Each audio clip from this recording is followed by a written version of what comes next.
క్రీస్తున్న వందనాలండి అందరికీ. సరే, మనం మొదటగా వాక్యం చదువుకుని తర్వాత మనం వర్తమానంలోకి వెళ్తారు. ఎఫెసీయులకు రాసిన పత్రిక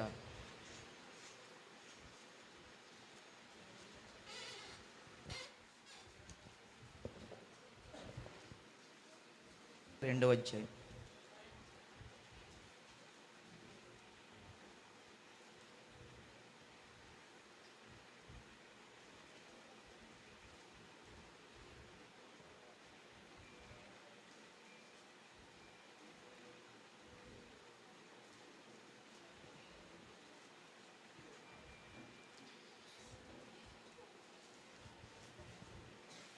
ఎఫెసీయులకు రాసిన పత్రిక 2వ అధ్యాయం మొదటి నుంచి కొన్ని వచనాలు చదువుతాను. మీరు జాగ్రత్తగా చూసినట్లయితే,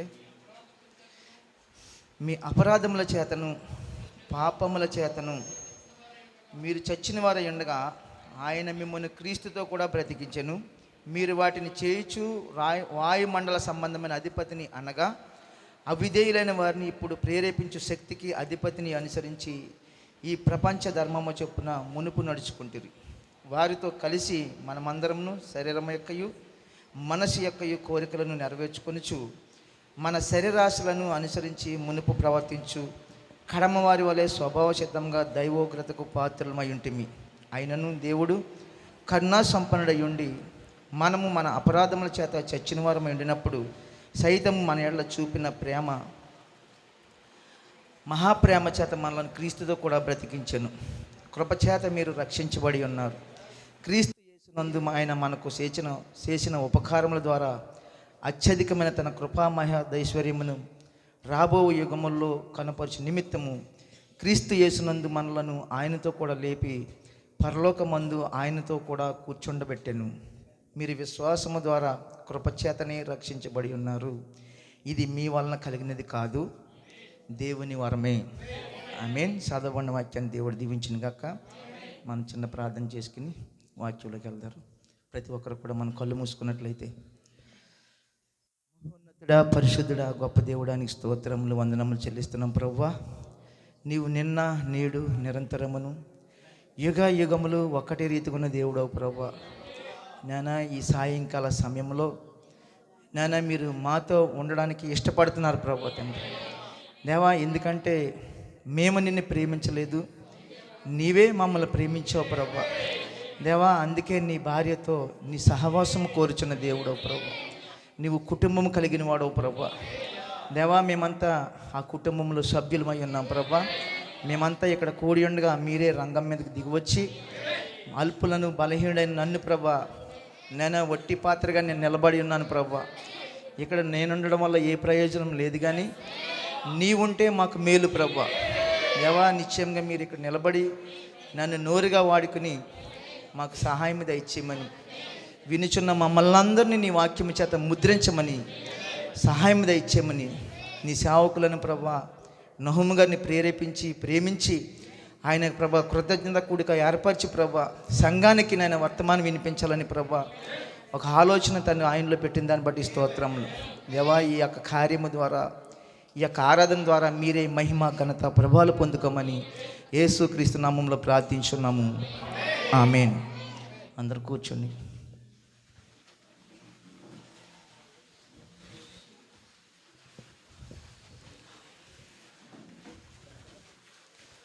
హల్లెలూయా. మరొకసారి ప్రభువైన యేసుక్రీస్తు నామంలో మీ అందరికీ నా వందనాలు. ముఖ్యంగా నాకు ఈ అవకాశం ఇచ్చిన స్థానిక సంఘాపూర్ నహుము గారికి నా ప్రత్యేకమైన వందనాలు.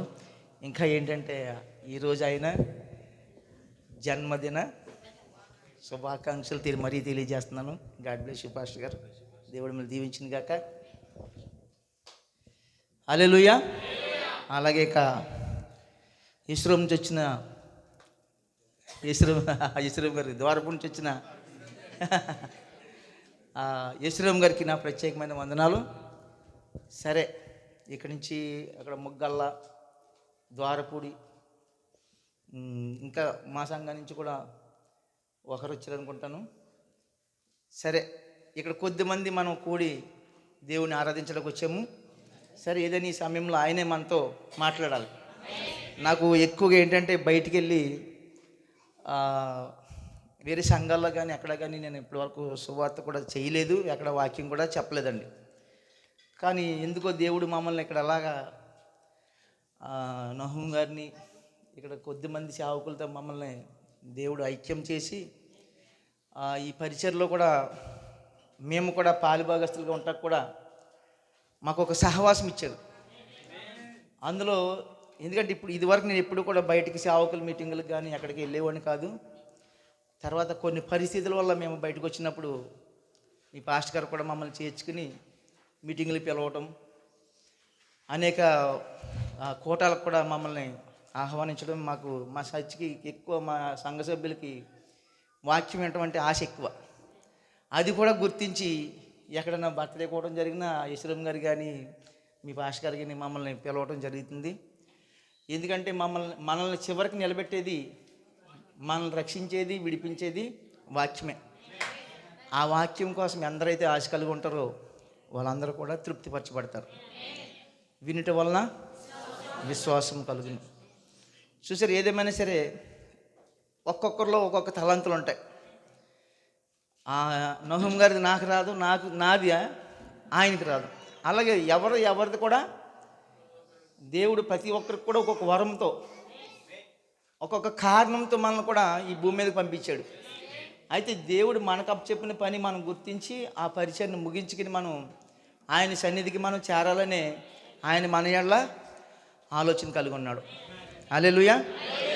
ప్రార్థన చేయండి. ఎందుకంటే సాతాను మనల్ని ఇబ్బంది పెట్టాలని చూస్తాడు, మనకు మేలు చేయాలని చూడదు కదా.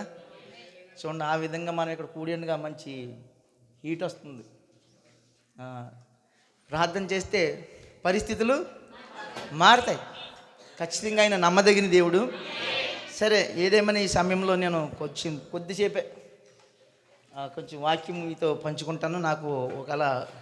నాకు దేవుడు బయలుపరిచిన విధంలో మీరు నన్ను భరించాలి. హల్లెలూయా. ఒకవేళ నేను ఏదైనా మాట తడబడినా కూడా నన్ను మీరు క్షమించాలి. సరే, నాకున్న విధంలోనే నేను మీకు వాక్యము అందించాలని ఆశపడుతున్నాను. సరే, ఏదేమైనా ఇప్పుడు మనం చదివిన వాక్యం నుంచి మన ప్రవక్త కృపలో ఐశ్వర్యవంతుడని దేవుడు అని చెప్పిన వర్తమానం నేను కొద్దిగా కొన్ని పాయింట్లు తీసుకుని దాంట్లో నేను కొన్ని విషయాల ద్వారా మిమ్మల్ని దేవుని వాక్యానికి దగ్గరకు చేర్చాలనుకుంటున్నాను. ఎందుకంటే ఇప్పటికి మీరు ఇక్కడ వాక్యం తెలియని వాళ్ళు కాదు. ఇక్కడ ప్రత్యక్షత లేని పాస్టర్ గారు కాదైనా. ఎందుకంటే ఈ గడియ ఉన్న ఈ ప్రత్యక్షతను పట్టుకుని ఎంత కష్టమైనా సరే, ఎంత శ్రమైనా సరే, ఎన్ని నిందలైనా సరే పడి ఎందరి చేత విమర్శించబడి కూడా ఈ వాక్యం కోసం నిలబడి పరిచయం చేసిన సేవకులు మీకు వాక్యం అందిస్తున్నారు. అయితే ఏదో నా దగ్గర ఏదో గొప్ప విషయాలు ఉన్నాయని చెప్పి చెప్పించడానికి కాదు, కానీ ఒక్కొక్కరము దేవునికి మన వంతులో మనం ఆ వధువుకి మన పరిచర్య అందించాలని ఈరోజు నాకు ఆయన అవకాశం కల్పించారు. సరే, ఈ విషయంలో మీకు అన్ని విషయాలు తెలిసినాయే. నేను మళ్ళీ ఏమో దేవుడు నన్ను ఎలా నడిపిస్తాడు చూద్దారు కొద్దిసేపు. హల్లెలూయా. సరే, ఇప్పుడు మనము కృపలో ఐశ్వర్యవంతుడగు దేవుడు. చూడండి, వర్తమానం మనకు ప్రవక్త ప్రతి వర్తమానానికి కూడా ఒక్కొక్క పేరు పెట్టి వర్తమానం బోధించాడు ఆయన. నిజంగా ఈ పేరులోనే మనం అర్థం చేసుకోగలిగితే ఆ ప్రత్యక్షత ఏంటో కూడా మనం పట్టుకోగలం. కృపలో ఐశ్వర్యవంతుడైన. అయితే ఇప్పుడు ప్రజలు కోరుకునేది ఏంటి? కృపలో ఐశ్వర్యం కాదు, కానీ లోకంలో ఐశ్వర్యం కోరుతున్నారు ప్రజలు ఇప్పుడు. అందుకని ఎఫెసీ పత్రిక అంటుంది, మన అపరాధముల చేత, మన పాపముల చేత చచ్చిపడి ఉన్న మనల్ని చూడండి, ఆ క్రీస్తులో మనల్ని బ్రతికించాలని దేవుడు ఒక ఆలోచన చేసి, ఎందుకంటే ఆ మొదట జరిగిన ఆ పాపాన్ని బట్టి ప్రతి మానవుడు కూడా దేవుని సన్నిధికి చేరక సాతాను చెరకు వెళ్ళిపోతున్నప్పుడు నిజంగా దేవుడు ముందుగానే అది నిర్ణయించి ఈ మానవుని విమోచించాలని ఒక ఆలోచన చేసి ఆయన జగత్ పునాది వేయబడక మునిపే క్రీస్తులో మనల్ని ఆయన ముద్రించుకుని చూచున్నాడు. ఏ సమయంలో ఎవరు వస్తారో ఎవరిని విడిపించుకోవాలో ఆయన లెక్కలన్నీ కూడా ముందుగా నిర్ణయించబడ్డాయి, పూర్తి అయిపోయి. ఇప్పటికిప్పుడు మనం మంచి జీవితాన్ని చూసి మన పేరు ఆయన రాసుకోవట్లేదు గ్రంథంలో. నువ్వు మంచోడువని, మంచి కార్యాలు చేసేవని, మంచి పాటలు పాడేవని ఆయన నీ పేరు ఇప్పుడు కొత్తగా అయినా రాయటం లేదు. అయితే మనం ఇలా ఉంటామని ఆయన ముందుగానే చూశాడు. మన అపరాధంలో, మన పాపాల్లో మనం ఈ విధంగా ఉంటామని. చూడండి, ఈ అపరాధములతో ఉన్న ఈ ప్రజలు ఆది నుంచి కూడా శరీర కోరికలు తీర్చుకోవడానికే ప్రయత్నిస్తున్నాడు తప్ప మానవుడు దేవుని యొక్క ఆలోచన నెరవేర్చాలనే ఆలోచన లేదు. అయితే ఎవరైతే ఆయన ఎన్నిక చెప్పిన పుడుతున్నారో, జన్మిస్తున్నారో వాళ్ళు ఆయన పని నెరవేర్చడానికి బద్దులయ్యుండి ఆ యొక్క పునాదులు గల పట్టణం వైపు వాళ్ళ ప్రయాణాలు సాగించిన వాళ్ళు కొద్దిమంది ఉన్నారు మనకి. వాళ్ళే మనకి మార్గదర్శులు. ప్రతి ఒక్క పుట్టుకి కూడా ఒక అర్థం ఉంది. అలాగే ఈరోజు జన్మదినం జరుపుకుంటున్న పాస్టర్ గారి పుట్టికి కూడా ఒక అర్థం ఉంది. ఆయన ముందుగా నిర్ణయించాడు ఇక్కడ ఒక సంఘాన్ని, ఒక వధువుని సిద్ధపరచాలని. ఆ వధువు కోసం తన జీవితాన్ని సమర్పించుకుని అది సంతోషాలతో గడపాలి, సుఖాలతో గడపాలి, ఈ లోకంలో మనం ఆనందంగా గడపాలనేది కాదు. కానీ వాక్యం ఎలా చెప్తుందో, క్రీస్తు ఎలా నడవమని చెప్తున్నాడు, మన ఆ విధంగా నడుస్తూ ఆయనకిచ్చిన తలాంతిని బట్టి, తనకిచ్చిన పరిచయాన్ని బట్టి ఈ చిన్న సంఘాన్ని ఆయన నడిపిస్తున్నాడు. అయితే ఇక మనం ఆ విషయానికి వచ్చినప్పటికీ ప్రతి ఒక్కరికి కూడా ఒక పరిచర్య ఉంది. ప్రతి ఒక్కరికి కూడా కృపావరాలు ఉన్నాయి. ఒకళ్ళ పాటలు పాడే వరం ఉంది, ఒకళ్ళకి పంచిపెట్టే వరం ఉంది, ఒకళ్ళకి స్వస్థ వరం ఉంది. అవునా కదండి? అలాగే 5 రకాల పరిచర్య ఉంది. ఈ 5 రకాల పరిచర్యలో అపోస్తులు ఉన్నారు, ప్రవక్తలు ఉన్నారు, సువార్తికులు ఉన్నారు, ఉపదేశకులు ఉన్నారు, కాపర్లు ఉన్నారు. చూడండి, ప్రతి ఒక్కరికి ఒక్కొక్క స్థానము. ఆ విధంగానే దేవుడు నిర్ణయించి ముందుగానే తన ఆలోచనల ద్వారా తన సేవకుల్ని ఈరోజు 5 రకాల పరిచర్య ద్వారా సంఘాన్ని కూడా ఆయన ఏం చేస్తున్నాడు, క్షేమాభివృద్ధిని కలగజేసి పరిశుద్ధులు సంపూర్ణులు అవ్వాలని ఆయన ఆలోచనలో మనల్ని ముందుగానే పిలుచుకున్నాడు ఆయన. హల్లెలూయా. చూడండి, మనము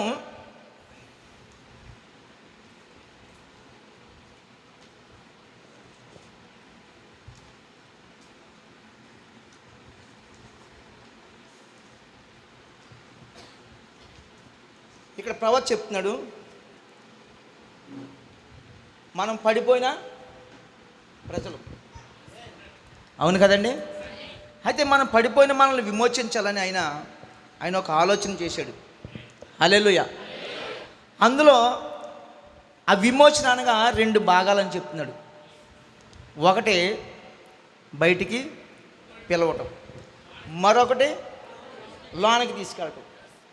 చూడండి, లోకం నుంచి మనల్ని వేరు చేసి మనల్ని క్రీస్తులోకి, మనల్ని వాక్యంలోకి నడిపించాలని ఆయన ఒక ఆలోచన చేసి ఉన్నాడు. చూడండి, ఆ భాగంలో ఉన్న ఇప్పటికిప్పుడు మనము ఈ విషయాన్ని మనం పట్టుకుని మనం ఇక్కడికి వచ్చేలేదు. కానీ దేవుడు మన ముందుగానే ఆలోచనలు మనలో పెట్టి మనకు ఒక సమయం అనేది ఏర్పరిచి ఆ సమయంలో మనం బయట తీసుకొచ్చాడు. చూడండి, నేను ఈ వర్తమానంలోకి వచ్చి అసలు యేసుక్రీస్తుని తెలుసుకుని కరెక్ట్గా 20 సంవత్సరాలు అయింది ఇప్పటికి. నేను అంతకుముందు ఒక విగ్రహారాధన చేసేవాడిని. అయితే నా సాక్ష్యము మీకు ఇప్పుడు చెప్తే మళ్ళీ అది సమయం సరిపోదు. కానీ నేను ఒక సాక్ష్యాన్ని బట్టి నేను యేసుని తెలుసుకోగలిగాను. అంటే ఈరోజు ఇక్కడ నేను నిలబడి మీకు వాక్యం చెప్తున్నానంటే అది ముందుగానే అయిపోయింది అక్కడ ఆలోచన. అయితే మరి నేను ఇంతకుముందు నేను జన్మించినప్పుడు నేను 28 సంవత్సరాల వరకు కూడా మరి నేను అన్యుడిగానే జీవించాను. అయితే సమయం వచ్చినప్పుడు దేవుడు నన్ను ఏ విధంగా బయటికి తీసుకురావాలో ఆ విధంగా తీసుకొచ్చాడు. నేను అలా చిన్న సాక్ష్యం చెప్పేసి చిన్నగానే, పెద్ద ఎక్కువగా కాదు. అది ఎందుకు అంటే నేను ఏమై ఉన్నానో మీకు కొంచెం అర్థం అవ్వాలి కూడా. చూడండి, నాకు వివాహం అయింది, ఒక 2 అమ్మాయిలు. ఇక్కడ సేవకుల మధ్యన ఒకసారి పంచుకున్నాను, కానీ మీరు ఉన్నారు కదా, ఎక్కువ మీతోనే ఉంటున్నాను కాబట్టి నేను మీకు ఈ విషయం అర్థం అవ్వాలని చెప్తున్నాను. ఇది చెప్పి నేను అప్పుడు వర్తమానంలోకి వెళ్తాను. చూడండి, నేను వివాహం చేసుకుని 2 అమ్మాయిలని కలిగి ఉన్నాను. ఒక అమ్మాయికి 5వ సంవత్సరం, ఒక అమ్మాయికి 3వ సంవత్సరం. అయితే నేను బయట నేను వేరే ప్రాంతం నుంచి ఒక ప్రాంతంలోకి వచ్చి నేను అక్కడ ఒక కిరాణా షాప్ నడిపేవాడిని. ఆ షాప్ నడిపిస్తా నేను ఆ విధంగా సాగుతున్నాను. ఒక రోజున అనుకోకుండా ఈ చిన్న అమ్మాయికి ఏమైందంటే జ్వరం వచ్చిందండి. జ్వరం వస్తే డాక్టర్ గారు చూపిస్తే డాక్టర్ గారు ఏం చేశారంటే ట్యాబ్లెట్లు రాసిచ్చారండి. అవి కరగదీసి పోయవలసింది మేమేం చేసామంటే, ఆ రాత్రి ఇక 8 ఆ టైం అవుతుంది, నేను 10 గంటలకల్లా షాప్ కడతాను, కానీ ఎందుకో ఇంటికి ఫోన్ చేసి ఈ జ్వరం తగ్గలేదు, ఈ జ్వరం ఎక్కువ ఇలాగ ఉంది, మళ్ళీ రేతి మళ్ళీ ఇబ్బంది అవుద్ది కదా అని చెప్పినప్పుడు నేను ఇంటికి వెళ్ళి షాప్ కట్టేసి ఈ ట్యాబ్లెట్ వేసుకోమంటే వేసుకోవడానికి వద్దు డాడీ అంటే 3వ సంవత్సరం కొంచెం వస్తున్నాయన్నమాట మాటలు. వద్దు డాడీ అంటే, అలా కదమ్మా ఇప్పుడు వేసేసుకో, పొద్దున్న తగ్గిపోద్ది అంటే, వద్దు పొద్దున్న వేసుకుంటా అన్నది. అలా కాదు, నువ్వు ఇలాగే చెప్తావని చెప్పి నేను అలా అమ్మని పట్టుకోమని ఆ యొక్క కాళ్ళ మీద పడుకోబెట్టి ఒక మొక్క ఇరిసి ఆ మొక్క నోట్లో పెట్టి వాటర్ వేస్తే ఏమైందంటే అది వెంటనే గొంతులు అడ్డుపడిపోయి స్పాట్లో చచ్చిపోయింది.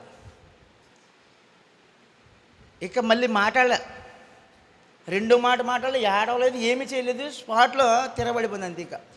ఇక కదలట్లేదు, ఉలుకు పలుకులేదు, ఈ మెడ వెంటనే నల్లగా మారిపోయిందండి. ఇక ఏం చేయాలో ఆ పరిస్థితి అర్థం కాని పరిస్థితి అన్నమాట. ఇంకా ఎవరిని పిలవాలి, ఏం చేయాలి, అప్పటికే చనిపోయిందండి, ఇంక స్పాట్లో చనిపోయింది. ఇక పట్టలేక మళ్ళీ హాస్పిటల్ తీసుకెళ్ళిన అప్పటికే డాక్టర్ గారు కూడా ఏం లేదమ్మా ఎందుకు తీసుకొచ్చారని చెప్తే, ఇంకా నా జీవితం అదో గతికి వెళ్ళిపోయిందన్నమాట. ఇంకా అదో స్థితిలోకి వెళ్ళిపోయాను. నేను ఏమని వద్దు డాడీ పొద్దున్న వేసుకుంటానని చెప్పింది కదా అంటే నేనే చంపేశాను అమ్మాయిని. ఇంకా నా చేతులతో నేనే చంపేశాను, ఇంకా బ్రతకూడదు. ఇక అదో ఆలోచనలు ఆ విధంగా వేడవటము, ఆలోచనలు ఇవన్నీ ఎక్కడెక్కడికో నన్ను ఇక చనిపోవడమే మేలు అనిపించింది అనమాట. ఇక ఒక గందరగోళంగా ఉంటే ఆ సమయంలో వీళ్ళకి ఏం చెప్పాలో నాకేం చెప్పాలో కూడా వాళ్ళకి కూడా అర్థమయ్యేది కాదు. నాకు ఏం చెప్పాలన్నా కూడా వాళ్ళు బాధలో ఉంటేనే నన్ను ఈ విధంగా నువ్వు చేసింది కాదులే, అది ఏదో జరిగిందని చెప్పేవారు. సరే, ఇది అయిన తర్వాత నాలో ఒక ఆలోచన ఉండేది అనమాట. సరే, ఈ అమ్మాయి నా ద్వారానే చనిపోయింది, అదే ఎవరినైనా తప్పు చేసి ఏదైనా కొడితే లేకపోతే ఏదైనా తిడితే క్షమాపణ అడుగుతాం, కానీ చంపేసేది నేనే. ఈ అమ్మాయి దగ్గరికి నేను ఎలాగైనా చేరాలి, వెళ్ళి అక్కడ క్షమాపణ చెప్పాలి అమ్మాయికి అని ఒక ఆలోచన అన్నమాట. ఈ ఆలోచన ఇది ఆ హిందుత్వంలో ఉన్నా సరే ఒక స్వర్గం ఉంది, అక్కడ ఉంటాము, చనిపోయిన పిల్లలు దేవుడి దగ్గరికి వెళ్ళిపోతారు, ఇలాంటివి చెప్పడం కూడా వింటాం మనం. అలాంటివి విన్నా సరే నేను ఒక ఆలోచన కలిగి, సరే ఒక స్వర్గం ఉంది అంటున్నారు కదా, అక్కడికి వెళ్ళినప్పుడు మనం అమ్మాయిని కలుసుకుంటాం కదా, మరి వెళ్ళగలమా మనం? ఆ అమ్మాయి దగ్గరికి వెళ్ళాలంటే చంటిపెట్టు కాబట్టి ఏ పాపం లేకుండా చనిపోయింది కాబట్టి వెళ్ళిపోయింది అంటాం. మరి మనం అక్కడికి వెళ్ళాలంటే ఆ హిందుత్వంలో కూడా ఎన్నో ఉంటాయి, నువ్వు ఇది చేయాలి, ఈ పాపాలు పోగొట్టుకోవాలి, ఈ పాపాల నుంచి నువ్వు బయటపడాలని చెప్పేవి కూడా ఉంటాయి. నేను ఆ సాయిబాబా భక్తిని గుడి చుట్టూ తిరిగి వచ్చేవాడు నేను వారానికి ప్రతి గురువారం వెళ్ళి. సరే, ఈ విధంగా ఆలోచించేటప్పుడు ఇక ఆ విధంగా మనం ఉన్న దాంట్లో ఏం కనపడట్లేదు, ఒక టెన్షన్ వచ్చేసి ఇక ఒక రకమైన భోజనం కూడా చేసేవాడిని కదా, ఆందోళన వచ్చేసేది అనమాట. తిందారని పెట్టుకునేటప్పటికి గుర్తుకొచ్చేసేది. అలాంటి సమయంలో ఇక నాలో ఏదో అయిపోయింది, ఒకవేళ ఏదో దెయ్యం పట్టిందేమని చెప్పేసి అప్పుడు పాస్టర్ గారిని తీసుకొచ్చి ప్రార్థన చేయించేవారు. పాస్టర్ గారిని తీసుకొచ్చి ప్రార్థన చేయించింది వాళ్ళు బైబిల్ మిషన్ పాస్టర్ గారు అనమాట. చూడండి, నన్ను అక్కడ కూర్చోబెట్టి ఆ ఎదర కుర్చీ వేసి దాని మీద ఒక క్లాత్ వేసి పాస్టర్ గారు ప్రార్థన చేసేవారు. ఎందుకని నాలో దెయ్యం ఉందేమో దాన్ని అలవట్టాలని. అర్థమవుతుందండి? అయితే అలాగా ప్రార్థన చేసేటప్పుడు నేను పూజలు చేసి ఉన్నాను కదా, దేవుడితో మాట్లాడతారా ఇలాగా? ఏదో అగరొత్తి వెలిగించి మనం ఆ పొగ అది ఏదో ధూపం ఈ విధంగా అంటూ ఏదో అక్కడ కొంత పలహారం పెట్టి చేసేసితే తప్ప ఇలాగా నన్ను దీవించు, నా వ్యాపారాన్ని దీవించు, ఇది నా స్వార్థమే తప్ప కనీసం పక్కోడి గురించి ఆలోచించే అది అందులో అలాగది ఉండదు. కానీ నేను చేసిన పూజ వేరు, ఇక్కడికి వచ్చి ప్రార్థన వేరుగా ఉంది. ఇక్కడ అంటే వీళ్ళు దేవునితో మాట్లాడుతున్నారు, దేవుడేమో మనతో మాట్లాడమంటున్నారు. అంటే ఇలాగా ఉందా అని చెప్పి సరే అప్పుడు వాళ్ళు ప్రార్థన చేసి వెళ్ళినప్పుడు కొంచెం ధైర్యం వచ్చి వాళ్ళ బైబిల్ ఇస్తే ఆ బైబిల్ చదువుకుంటా కొంచెం కొంచెం నేను బలపడతా ఉన్నాను. తర్వాత ఇప్పుడు అర్థమైంది, ఇక నేను ఏదైనా మనం ఇది ముగించే లోపు ఇదిగో ఈ బైబిల్ అయితే ఏదో ఒక నిత్య జీవాన్ని మనకి ఇచ్చేలా ఉంది. ఈ యేసుక్రీస్తు మన కోసం చనిపోవడని చెప్తున్నారు, ఈయన ద్వారానే మనం పరలోకం వెళ్తారని చెప్తున్నారు. ఇక మనం ఈ యొక్క కాలం మనం ఈ భూమి మీద నా టైం ముగించుకునే లోపల ఎలాగైనా సరే మనం వాక్యంతో జీవించి యథార్థంగా జీవించి అక్కడికి వెళ్ళాలనే ఆలోచన కలుగున్నాను. నన్ను ఆశ ఏం చేసిందంటే నీ బైబిల్ చదవటం, వర్తమానం చదవటం ఈ విధంగా చేసి ఉండి అలాగ ఒక 7 నెలల బైబిల్ మిషన్కి వెళ్ళిన తర్వాత నాకు ఈ వర్తమానం అందులో జరిగిందన్నమాట. ఆ తర్వాత ఇప్పుడు ఈ వర్తమానం ఎప్పుడైతే వచ్చిందో, ఈ 7 ముద్దల గురించి నాకు ఎప్పుడైతే తెలిసిందో, ఇక ఇది నిజం, ఇది సత్యము, దీని కొరకు మనం ఎంతవరకైనా సరే ప్రాణం పెట్టైనా సరే మనం చివరి వరకు నిలబడాలని నాకు ఆశ నాలో వచ్చింది. అప్పుడు నాలో కాకుండా ఇది నేను మళ్ళీ ఇతరులకు చెప్తా, ఈ విధంగా సాగిపోయిందండి. ఇప్పుడు మనకి ఇది నా సాక్ష్యం. హల్లెలూయా. అయితే ఏ మానవుడైనా సరే ఈ భూమి మీద ఉన్నప్పుడు ఏం చేస్తారు? ఇప్పుడు మనం బ్రతకడం కోసము, మన కుటుంబాన్ని పోషించుకోవడం కోసము ఐశ్వర్యం కావాలి, ధనము కావాలి. అది లేకపోతే మనకి ఈ భూమి మీద నడవదు. చూడండి, దానికోసమే ప్రతి మానవుడు ఉదయం లెగిస్తాడు, పనికి వెళ్తాడో, కష్టపడతాడో, తిరిగి సాయంత్రం ఇంటికి వస్తాడో, మళ్ళీ మామూలే, మళ్ళీ ఉదయం ఇదే. కానీ మనకైతే చెప్తుంది లోకస్తుల వల్లే ఉండడానికి కాదు, కానీ మనం ప్రత్యేకించబడిన వ్యక్తులమని. చూడండి, అందుకని ఈ ప్రత్యేకించబడిన వ్యక్తులు, క్రీస్తుని కలిగిన వ్యక్తులు ఎలా ఉంటారు? మరి ఈ లోకం వాళ్ళకి అనుకూలమైంది కాదు. క్రైస్తవుడి భూమి మీద బతకాలంటే చాలా కష్టం. ఒక చేపను నీటిలోంచి తీసి గట్టు మీద పెడితే దానికి ఏ విధంగా ఉంటుందండి? దానికి ప్రాణగండమే కదా. అలా ఉంటుంది క్రైస్తవుడి జీవితం ఈ భూమి మీద. అలాగని మనం జీవిస్తే మన జీవితం చూసి నవ్వుతూ ఉంటారు ప్రజలు. మన క్రీస్తు గురించి చెప్తే ఆహాహా అని నవ్వుతారు. కానీ మనకు తెలుసు ఆయనలో ఉన్న జీవం ఏంటో, ఆయన మనల్ని ఎలా నడిపిస్తున్నాడో అది మనకు తెలుసు. కాబట్టి ప్రజలకి అర్థమయ్యేలా ఎలా చెప్పాలి, ఎలాగ మనం దీన్ని తెలియజేయాలి, అది ఏ విధంగా ఉన్నా మన అన్ని అవకాశాలు వాడికినైనా సరే మన ఈ యొక్క దేవుడిచ్చిన జీవితకాలాన్ని ఈ భూమి మీద మనం ముగించుకుని నా నమ్మకమైన మంచి దాసుడా, దాసురాలా అని చెప్పగలిగినట్లుగా మనం జీవించాలనేది. చూడండి, అయితే ఇప్పుడు మనం వర్తమానంకి వెళ్తారు. చనిపోయే వ్యక్తి శారీరకంగా బ్రతకడము చాలా గొప్ప విషయం. ఇది అవును కదా. ఇలా శారీరకంగా బ్రతకడం అనేది మనకిది చనిపోయే శరీరం ఇది. కానీ ఇలా బ్రతుకుతున్నాం అంటే ఇది ఒక గొప్ప విషయమే. అయితే ఆత్మీయంగా చనిపోయే మనుషుల్ని జీవము గల దేవుడు మనం బ్రతికించడం కంటే గొప్ప విషయం ఏమైనా ఉన్నదా కదా. మనం ఆత్మీయంగా చనిపోతున్నప్పుడు దేవుడు మనల్ని విడిపించి మనల్ని నిజంగా నిత్య జీవం వైపు తీసుకెళ్తే మరంతకన్నా గొప్పది ఏదైనా ఉందా?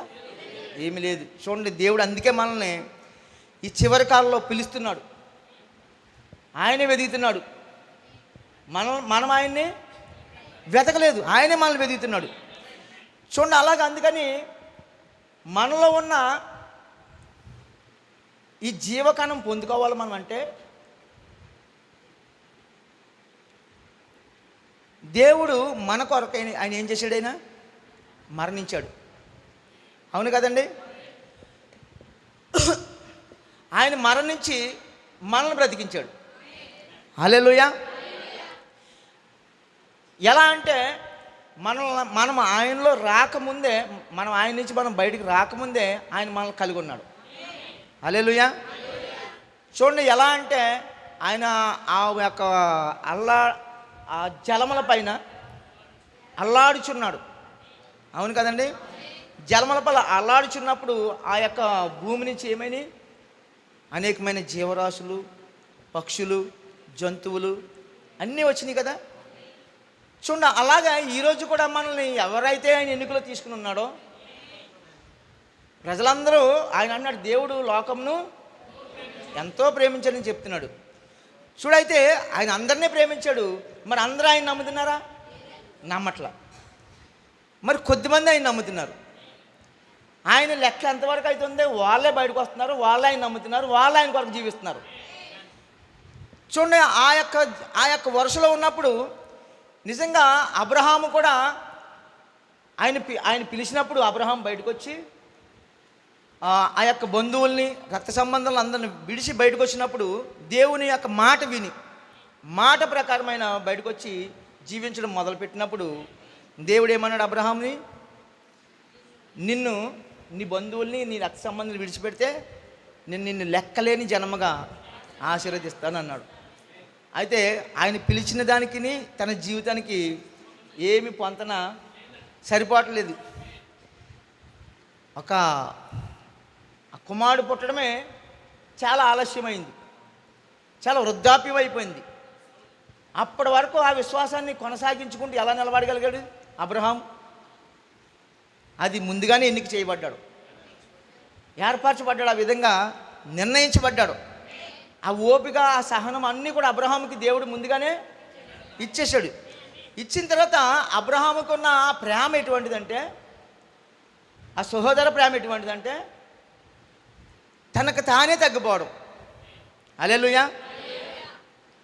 ఇతరుల కోసము తానే తగ్గిపోవడం. తెలుసు కదా మనం ఆ విషయంలోని. అబ్రహాంతో అందరు బంధువులు విడిచిపెట్టి వచ్చినా సరే అబ్రహాము కూడా ఒకడు వచ్చాడు. అబ్రహాంతో ఒకరు కూడా వచ్చారు. ఎవరు అతను? లోతు సహోదరుడే. కూడా వచ్చిన తర్వాత అతను కూడా విడిచిపెట్టి ఉంటే అబ్రహాంకి ఇన్ని కష్టాలు ఉండకపోయినేమో. కానీ అది కూడా దేవుని యొక్క నిర్ణయమే. చూడండి, వచ్చిన తర్వాత వాళ్ళిద్దరికీ జరిగిన ఆ యొక్క కాపర్ల విషయంలో వాళ్ళకి గొడవ రావటము, ఆ గొడవ విషయంలో అబ్రహామే తగ్గిపోయి ఆస్తుల పంపకాలు ఏం చేశారు వాళ్ళు? ముందు చిన్నవాడికి అవకాశం ఇచ్చేసాడు, నువ్వు ఏది తీసుకుంటావు అదే తీసుకో. తగ్గించుకున్నాడు అక్కడ. అంటే శరీర సంబంధమైన విషయంలో, ఆస్తుల విషయంలో తగ్గించుకుని లోతుకి ఇచ్చేసాడు. ఆ పచ్చగా ఉన్నదంతా ఆశించి అబ్రహాం ఏం చేశాడు, అది లోతు ఏం చేశాడు, తీసుకుని ఇప్పుడు వెళ్ళిపోయాడు. వెళ్ళిపోయిన తర్వాత ఈ అబ్రహాముని ఇప్పుడు దేవుడు కలవటము మొదలుపెట్టాడు. చూడండి, అలా జరుగుతున్నప్పుడు ఒకరోజు ఏం జరిగింది, అబ్రహాముకి ఒక విషయం కౌరొచ్చింది. హల్లెలూయా. సహోదర ప్రేమ గురించి చెప్పినప్పుడు వెళ్తాను, ముందుకు వెళ్తాను, సమయం అయితే సరే అండి. ఇప్పుడు ఎప్పుడైతే ఏమని కౌరొచ్చింది అబ్రహాంకి, నీ సహోదరుడు అక్కడ లోతు పట్టబడ్డాడు. ఎవరో వచ్చి యుద్ధం చేసి తనను తన యొక్క కుటుంబాన్ని ఆస్తిని కూడా తీసుకెళ్ళిపోయిన కౌరొచ్చింది. భలే జరిగింది అనుకున్నాడా? మనకులాగా అనుకోలేదు కదా. సహోదర ప్రేమ. ఇప్పుడు మనం కూడా మన సంఘాల్లో ఉండి మనం ఎంత సహోదర ప్రేమ కలిగి ఉన్నామో, సహోదరుల విషయంలో ఇటువంటి మనం ఆలోచనలు కలిగి ఉన్నాం అనేది అబ్రహాం యొక్క విశ్వాసం. మరి విశ్వాసులకు తండ్రి కదా అబ్రహాము.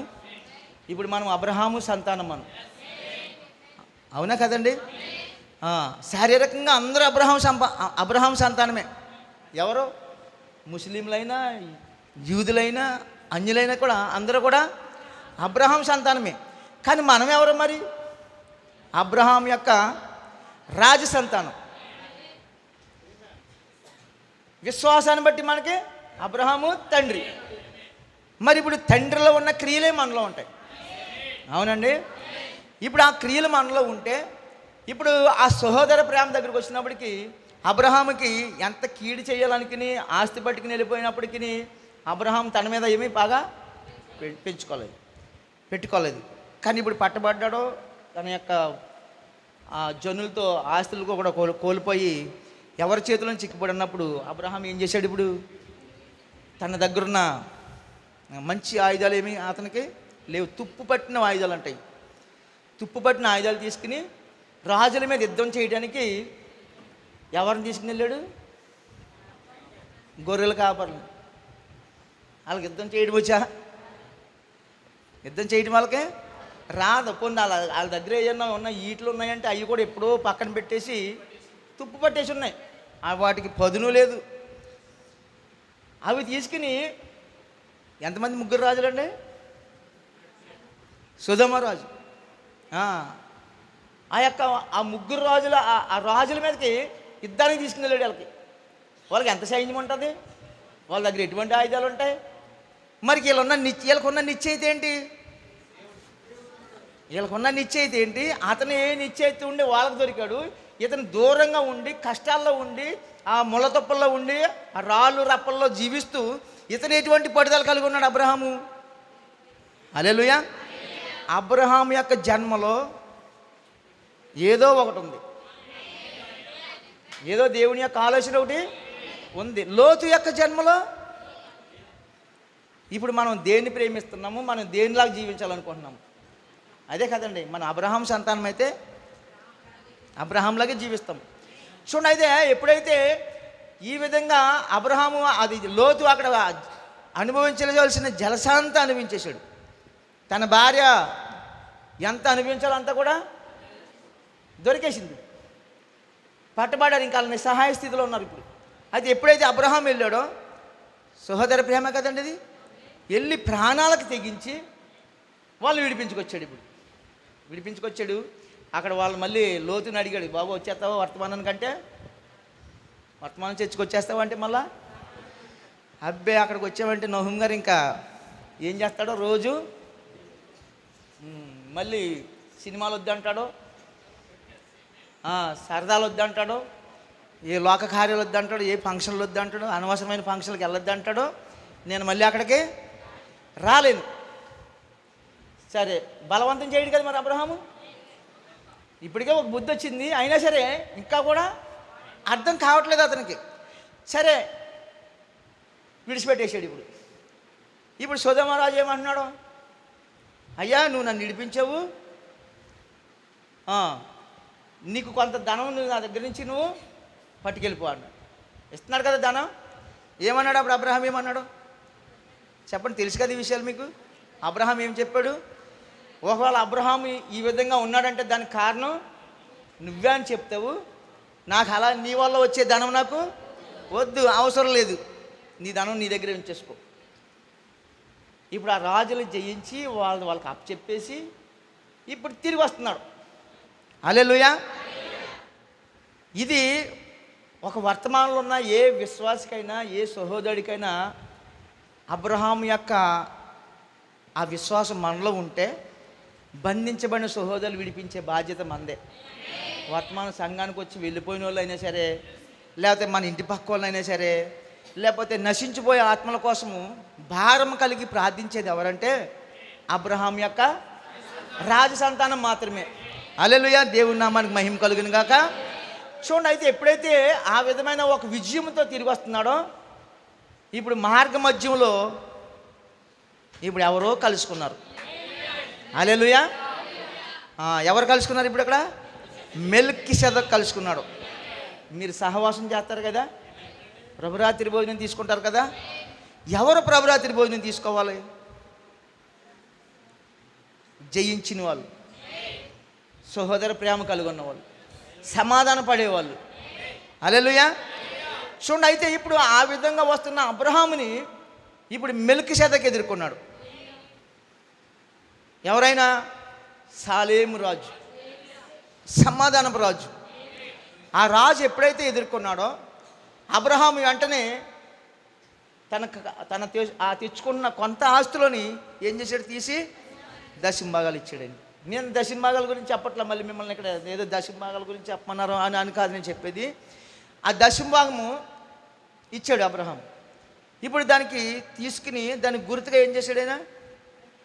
రొట్టె ద్రాక్షరసము ఇచ్చాడు. అంటే జయించిన వానికి ఇది సాధ్యము, ఇది అనుగ్రహించబడింది, ఇది అతను తీసుకోవడానికి అర్హుడు అనేదాన్ని తెలియజేయడానికి అది ఆల్రెడీ అక్కడ జరిగింది.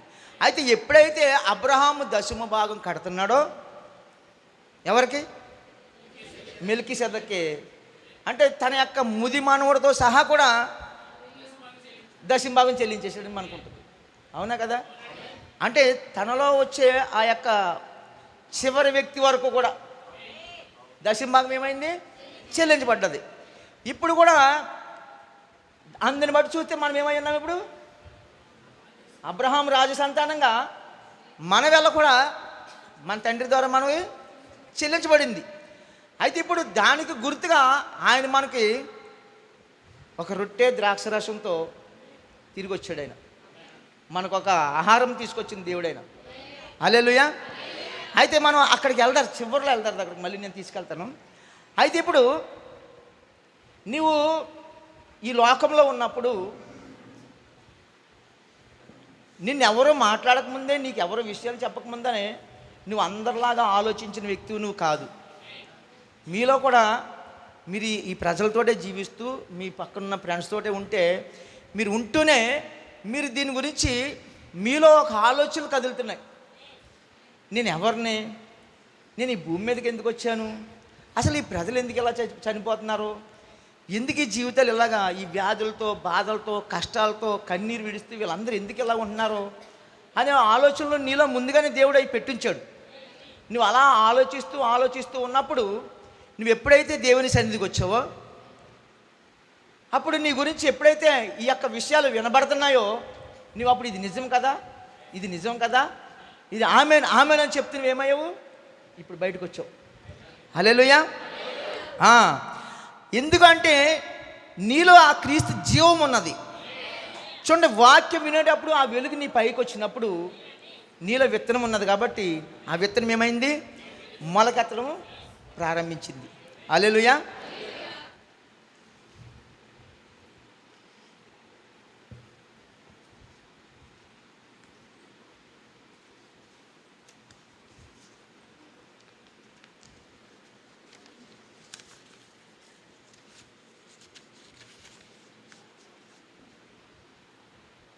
ఒకప్పుడు మనము పాపముల చేత, మన అపరాధముల చేత చచ్చిపడి ఉన్న మన మీద, అవును కదండి, ఆ వెలుగు వచ్చింది. మనకి కోడిపిల్ల పక్షిరాజు కథ తెలుసు కదండి. హల్లెలూయా. అది మనము ఒకరోజు మనం అందరం కూడా కోడిపిల్లగా ఉన్న వాళ్ళమే. మనం కోడిపిల్లలం కాదు కానీ మనం పక్షిరాజు పిల్లలమై ఉండి కోడి యొక్క ఆ కోడి దగ్గర ఉండిపోయి ఆ గాది దగ్గర మాత్రమే తవ్వుకుని తింటాం మనం నేర్చుకున్నాం. హల్లెలూయా. అందరిలాగే నేను ఏదైనా కొంత సంపాదించేసుకోవాలి, నాకు ఒక లైఫ్కి నేను స్థిరపరిచేసుకోవాలి, నా పిల్లలు తినడానికి బ్రతకడానికి ఏదో ఒకటి సమకూర్చుకోవాలన్న ఆలోచనలతో మనం ఈ భూమి మీద జీవించడం మొదలుపెట్టాం. అటువంటి టైంలో ఆ పక్షిరాజు ఎగురుకుంటూ మన దగ్గరికి వచ్చింది. హల్లెలూయా. ఇది అందరికీ అర్థం కాదు, ఈ ఏర్పరచబడిన వాళ్ళకి మాత్రమే అర్థమవుతుంది. ఎన్నిక చేయబడిన ప్రజలకు మాత్రమే అర్థమవుతాయి విషయాలు. చాలామంది ఉంటారు ఇక్కడ. నేను మా యొక్క చర్చిలో కూడా ఒక నెల నుంచి 2 నెలల నుంచి కడగటం మొదలుపెట్టాను. మా చర్చిని కడగటం అంటే చర్చినా మీకు అర్థమై ఉంటుంది. నేను నాకు తెలిసిన విధంలోనే బోధిస్తాను. అంటే నేను ఎక్కడ మన వర్తమానంలో ట్రైనింగ్లు ఉండవు. ఇక ట్రైనింగ్లు అయ్యి రారు. సంఘశాఖల్లోకి వెళ్ళి ప్రజల్ని ఎలా ఏడిపించాలి, ప్రజల్ని ఎలా నవ్వించాలి, ఎలా జోకులు వేయాలి, ఎలాంటి ఆ వాక్యాలు తీస్తే వాళ్ళు ఏ విధంగా ప్రేరేపించబడతారో, ఏ వాక్యం చెప్తే ఏడుస్తారని ట్రైనింగ్లు ఇస్తారు అక్కడ. కానీ మనకు అలాంటి ట్రైనింగ్లు ఉండవు. కానీ ఉన్న విధంలోనే ప్రతి విషయం తెలియాలని మనం వర్తమానంలో ప్రవచనం చెప్పిన, బైబిల్లో మనకి ఏది బయలుపడిన ప్రతి విషయం చెప్తూనే ఉంటాం. ఇన్ని విషయాలు చెప్పిన తర్వాత మా వాళ్ళు ఎన్ని మీటింగ్లకు వస్తారు? ఏ మీటింగ్ వదలరు. హల్లెలూయా. వదలని వాళ్ళు కానీ వాళ్ళ లోపల ఉన్నాయి, ఆ విషయాలు లోపల ఉన్నాయి, బయటికి రావడానికి కష్టమైపోతుంది. ఇప్పుడు ఏదైనా ప్రశ్న అడిగితే సమాధానము చెప్పలేకపోతున్నారు. ఏంటబ్బా అని ఆలోచిస్తే సమయం అలా ఉంది. ఇప్పుడు నేను అనుకున్నాను నా సంఘమే ఇంత ఎలా ఉందా అనుకున్నాను. మరి మీ సంఘం ఇక్కడ ఎలా ఉందో నాకు తెలియదు. సంఘము బలహీన పడిపోతుంది, వేడి తగ్గిపోతుంది ప్రజల్లో, ఆ యొక్క ఆశ ఇంకా చల్లారిపోతుంది. ఎందుకంటే సంఖ్య ఎలా ఉంటుంది, చివరికి వచ్చేటప్పటికి తగ్గిపోద్ది. 3 రకాల విశ్వాసులు ఉంటారు. సరే, విశ్వాసులు అనుకునే వాళ్ళు కూడా చల్లబడిపోతున్నారు. ఏంటి అబ్బా అని చెప్పేసి వాక్యం ప్రశ్నించడం మొదలు పెడుతుంటే ఎలా చూస్తున్నారు. ఏం జరిగిందంటే కొంతమంది ఉన్నారు, అంటే అందరూ కాదండి, కొంతమంది ఇంకా అంటే చర్చికి వస్తూ ఉంటే ఒక అడుగేమో చర్చిలో ఉంటుంది, ఒక అడుగు లోకంలో ఉంటుంది అనమాట. చూడండి, ఇలాగా చర్చికి వచ్చే వాళ్ళు దేవునితో సహవాసము చేయలేరు. ప్రార్థన సమయం 9:30కి ఆరాధనకు రావాలంటే 10 గంటలకి 10:30కి వచ్చే వాళ్ళు ఏ విధంగా వాక్యాన్ని పట్టుకోగలరా? పట్టుకోలేరు. అంటే వాళ్ళ ఆశ ఏమై ఉన్నారో అక్కడ ఆరాధనకు వచ్చేటప్పుడే అర్థమైపోతూ ఉంటారు. ఆసక్తి ఏమవుతుంది, అది తగ్గిపోయిందని. ఇక్కడ 9:30 తలుపులు తీస్తామంటే 9 గంటలకు వచ్చారనుకో, ఆశ ఉన్నట్టే కదా వాళ్ళకి. వాళ్ళు ఎందుకు వచ్చారు? దేవుని పని ఏదైనా ఉంటే చెయ్యాలి, ఆ సంఘానికి నేను ముందెళ్ళాలి, అవసరమైతే అక్కడ అదంతా శుభ్రం చేసి ఆ పట్టాలు సర్దేసి అక్కడ అన్నీ సరిచేసి వచ్చి వాళ్ళకి అవసరమైతే ఏదైనా పరిచర్య చేయాలి, వెళ్ళి అరగంట ముందు ప్రార్థన చేసుకోవాలి, ఆ పాటల్లో నేను ఉండాలి, ఆ యొక్క ఆరాధనలో నేను ఉండాలి, ప్రతి దాంట్లో నేను ఉండాలని ఆశ కలిగి ఉంటే ఇప్పుడు ఆ ఆశ గల ప్రాణం ఏమవుతుంది? తృప్తిపరచబడుతుంది. అవును కదండి? అప్పుడు ఎప్పుడైతే నిన్ను ఇన్ని విషయాల్లో పరిశుద్ధాత్మ నిన్ను గమనిస్తున్నాడు, మనకంటే ముందే ఒక అరగంట ముందే వచ్చి ఇక్కడ ప్రభువు ఉంటాడని చెప్పాడు మన ప్రవక్త. 7 ముద్రల్లో ఆరాధన ఆ క్రమాన్ని మనకు తెలియజేసాడు ప్రవక్త. ఆ ఆరాధనకు వచ్చేటప్పుడు నువ్వు ఏ విధంగా రావాలి, వచ్చి ఎలా కూర్చోవాలి, ఏ విధంగా నువ్వు ఇక్కడ ప్రార్థన చేయాలి, ప్రతి క్రమం కూడా మనకి ముందుగానే దేవుడు ప్రవక్త ద్వారా మనకి 7 ముద్రల్లో, ఎందుకంటే క్రమమే తప్పిపోయింది సంఘాల నుంచి, ఆ క్రమంతో స్టార్ట్ చేసాడు ప్రవక్త. మళ్ళీ ఆయన ఆరాధన క్రమంతోనే ప్రారంభించుకొచ్చాడు. ఆ విధంగా నువ్వు ఇక్కడ చీట్లు అందించుకోకూడదు, అవును కదా, ఒకరితో ఒకరు మాట్లాడుకోకూడదు, అసలు పిల్లలు కూడా అటు ఇటు పరిగెట్టకూడదు, పిల్లలు ఏడిస్తే వెనకాలక ఆ పిల్లలు ఏడ్చే గది కూడా ఏర్పరచుకోండి, వినేవాళ్ళు వాక్యం ఉంటారు, మీరు మాట్లాడుకునే పలమైతే మీరు బయటికి వెళ్ళిపోండి, ఆ ప్లేస్ మళ్ళీ వేరే వాళ్ళకి ఇచ్చేయండి, ఇన్ని వాళ్ళకి. ఇంత జాగ్రత్తలు చెప్పాడు ప్రవక్త.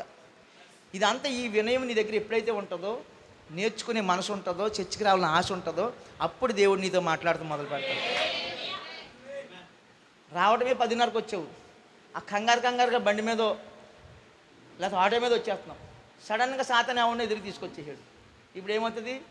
అసలు నేను ప్రార్థనకి వెళ్ళిపోతాడు అనుకుంటే అడ్డం వచ్చామని చెప్పి అతని మీద 2-4 కేకలేస్తాడు. అది ఇంకా ఎక్కుతుంది ఇక్కడ, అవునా? ఇంకా స్పీడ్గా వచ్చేస్తూ ఉంటాడు. ఈ లోపల ఇంకొకటి తగులుతాడు. ఇక కోల్పోయాం. ఇక్కడికి వచ్చిన తర్వాత కూర్చుంటాం. ఇక్కడ పాస్టర్ గారు వాక్యం స్టార్ట్ చేశాడు, అక్కడ కూర్చున్నాడు, గిని ఆయన అలాగన్నాను, ఈయన ఇలాగన్నాను, ఇది సర్దుకోవడానికి ఇంకొక అరగంట టైం పడుతుంది, అవును కదండి? ఇంకో అరగంట టైం పట్టినప్పటికీ ఈ లోపల ఆయనది ప్రసంగము ఎక్కడ ప్రారంభించాడో, దేనికోసం వెళ్తుందో సబ్జెక్ట్ నీకేమీ అర్థం కాదనమాట. ఎందుకు వచ్చావు? అదే అరగంట ముందు వచ్చావనుకో, అలాంటి ఏమని ఎదురైనా ఆ అరగంట దగ్గర సైలెంట్ ప్రార్థనలో నీ యొక్క ప్రతి పరిస్థితి కూడా చక్కబడిపోద్ది. ఎంతో అది తేటగా ఉంటుంది అనమాట. ఈ లోపల ఏమన్నా కొద్దిగుంటే ఆ పాటల్లో అది ఏమవుతుంది? ఉద్యమం నిన్ను కదిలిస్తుంది. కదిలించి యుద్ధానికి సిద్ధపడిన సైనికులాగా వాక్యం వస్తుంటే ఆమెన్ ఆమెన్ ఆమెన్ అంటూ వస్తూ ఉంటుంది. అది ఉండలేదు సంఘాల్లో. ఎంత మెసేజ్ చెప్పండి, ఎంత వర్తమానం చెప్పినా, అమ్మా నువ్వు 10 గంటలకు వస్తున్నావు అని చెప్పి పేరు పెట్టి చెప్పినా సరే మళ్ళీ వారం కూడా అదే టైంకి వస్తున్నారు వాళ్ళు. ఇక ఏం చేయం? ఏదైనా చెప్తే కోపపడుతున్నారు. దేనికి మరి మనం చెప్పేది? అంతే కదండి. సిద్ధపరచాలి ఆత్మలు.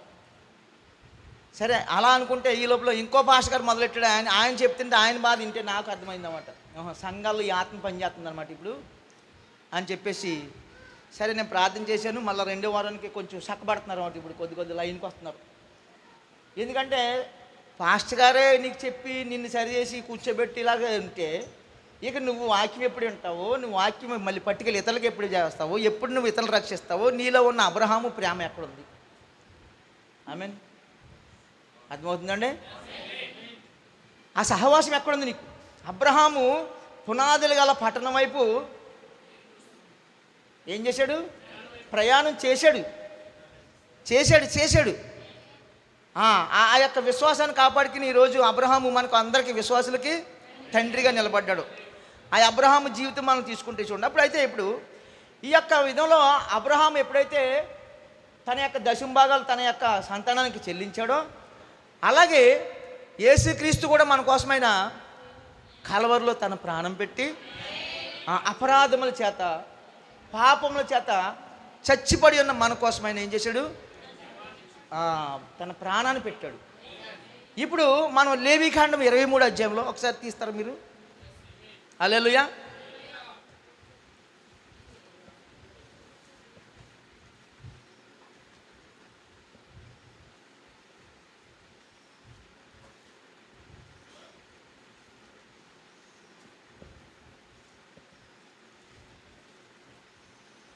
తొమ్మిదవ వచనం నుంచి 11వ వచనం వరకు చదువుతాను.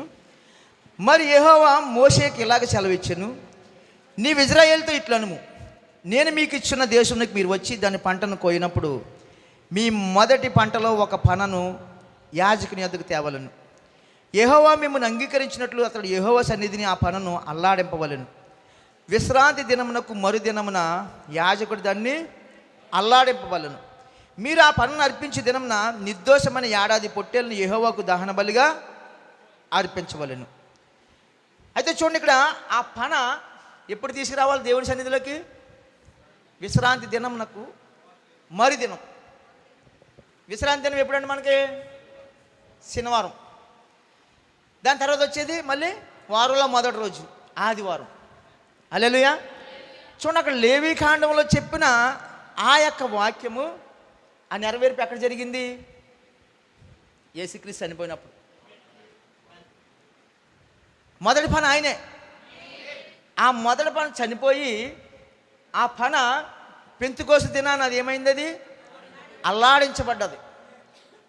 తెలుసు కదండి మనకి. అల్లాడించబడిన పన ఎవరి మీదకైతే వస్తుందో, ఆ పన ఎవరి మీదకైతే వస్తుందో వాళ్ళు ఆయనలో తిరిగి బ్రతుకుతున్నారు. హల్లెలూయా.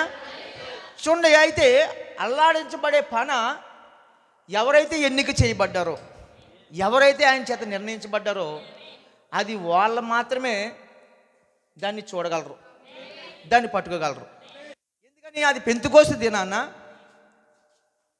ఆయన 3.5 సంవత్సరాల పరిచర్లో తను చెప్పవలసింది చేయవలసింది అన్నీ కూడా ప్రతి లేఖనం ప్రకారం అన్నీ చేసి నెరవేర్చి తను చనిపోతానని చెప్పి నేను 3వ దినాన్ని లెగుస్తానని కూడా చెప్పి అన్ని విషయాలు తెలియజేశాడు కదా, చెప్పాడు కదా. ఆయన ఎందుకు వచ్చాడో పరిసయ్యులకి, సద్దూకయ్యులకి, శాస్త్రులకి అందరికీ చెప్పేశాడు. అన్ని విషయాలు చెప్పాడు ఆయన. విన్న వాళ్ళు విన్నారు, వినలేని వాళ్ళు వెళ్ళిపోయారు. భోజనాలకు వచ్చే వాళ్ళు భోజనాలకు వచ్చారు కదండి. 7,000 మంది తిన్నారు, 5,000 మంది తిన్నారు, వెళ్ళిపోయారు. 70 మంది వచ్చారు, వెళ్ళిపోయారు. ఇక 12 మంది ఉన్నారు, అందులో కూడా ఒకడు వీళ్ళంతా వెళ్ళిపోయిన తర్వాత కూడా వీళ్ళు నిలబడ్డ తర్వాత కూడా మళ్ళీ చివరికి వచ్చేటప్పటికి ఈయన చనిపోయి తిరిగి లేచిన తర్వాత మళ్ళీ ఆయన ఆ 40 రోజులు కొంతమందితో మాట్లాడిన తర్వాత ఇప్పుడు మళ్ళీ మీరు వెళ్ళి మేడగదిలో మీరు కనిపెట్టండి అన్నప్పుడు 10 రోజులు వాళ్ళు కనిపెట్టినప్పుడు అక్కడ 120 మంది ఉన్నారు. ఆ 120 మంది మీద ఆ పన దిగింది. హల్లెలూయా. ఏర్పరచబడిన కొద్ది మంది ఉన్నారు కదా అక్కడ. ఎవరైతే ఆయన కోసం ఎదురు చూస్తున్నారో వాళ్ళ మీద ఆయన కుమ్మరించుకున్నాడు. హల్లెలూయా. చూడండి, ఈరోజు కూడా మరి ఆయన కోసం ఎంతమంది ఎదురు చూస్తున్నారు, ఎంతమంది ఆశ కలిగి ఉన్నారు? అందుకే యేసుప్రభు చెప్పాడు, మళ్ళా మనుష్య కుమారుడు మళ్ళీ మీకు పరిచర్య ఉంటుంది. మళ్ళా మనుష్య కుమారుడు ప్రత్యక్షం ఒక దినము మీకు ఉంటుంది. హల్లెలూయా. ఎందుకంటే చూడండి, ఇది అంతా దేన్ని గుర్తు చేస్తుందంటే మనకు పాత నిబంధనలో జరిగే ప్రతి విషయము కూడా ఇప్పుడు మనకు జరుగుతూనే ఉంది. మళ్ళీ మనకు అదొక ఛాయ, అదొక నీడ. నిజమెవరు? మనమే.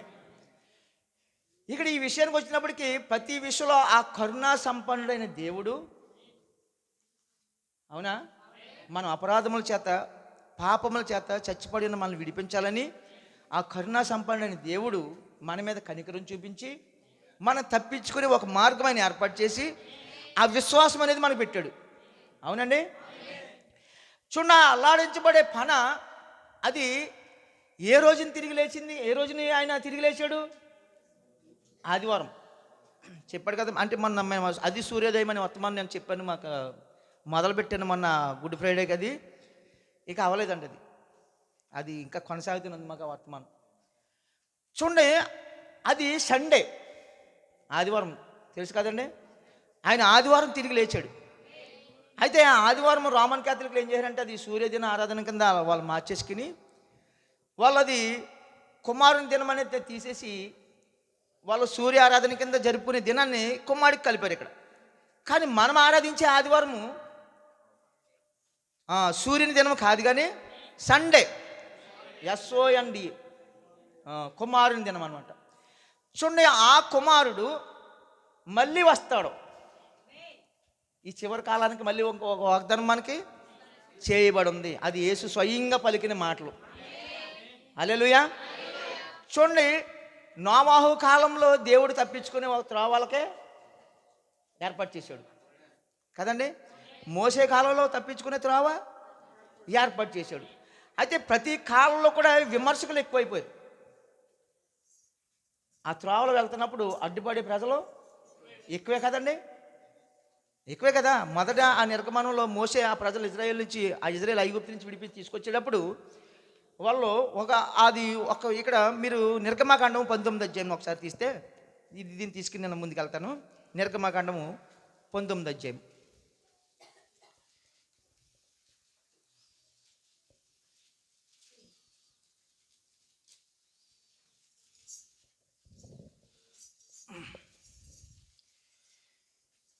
మొదటికి వచ్చిన ఇజ్రాయేలు ఐగుప్తు దేశం నుంచి బయలుదేరిన 3వ నెలలో, వారు బయలుదేరిన నాడే 3వ నెల ఆరంభ దినమందే వారు సీనాయి అరణ్యములకు వచ్చిరి.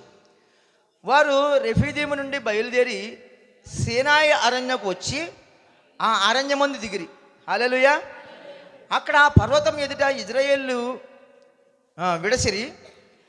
మోసే దేవుని యొద్దకు ఎక్కిపోవగా యెహోవా ఆ పర్వతం నుంచి అతను పిలిచి, నీవు యాకోబు కుటుంబకులతో ముచ్చటించి ఇజ్రాయేలుకు తెలపవలసినది ఏమనగా, నేను ఐగుప్తులకు ఏమి చేసితినో మిమ్మును గద్దెరెక్కల మీద మోసి నా యొద్దకు మిమ్మును ఎట్లు నేను చేర్చుకుంటునో మీరు చూచితిరి కాగా మీరు నా మాట శ్రద్ధగా విని నా నిబంధన అనుసరించి నడిచిన యెడల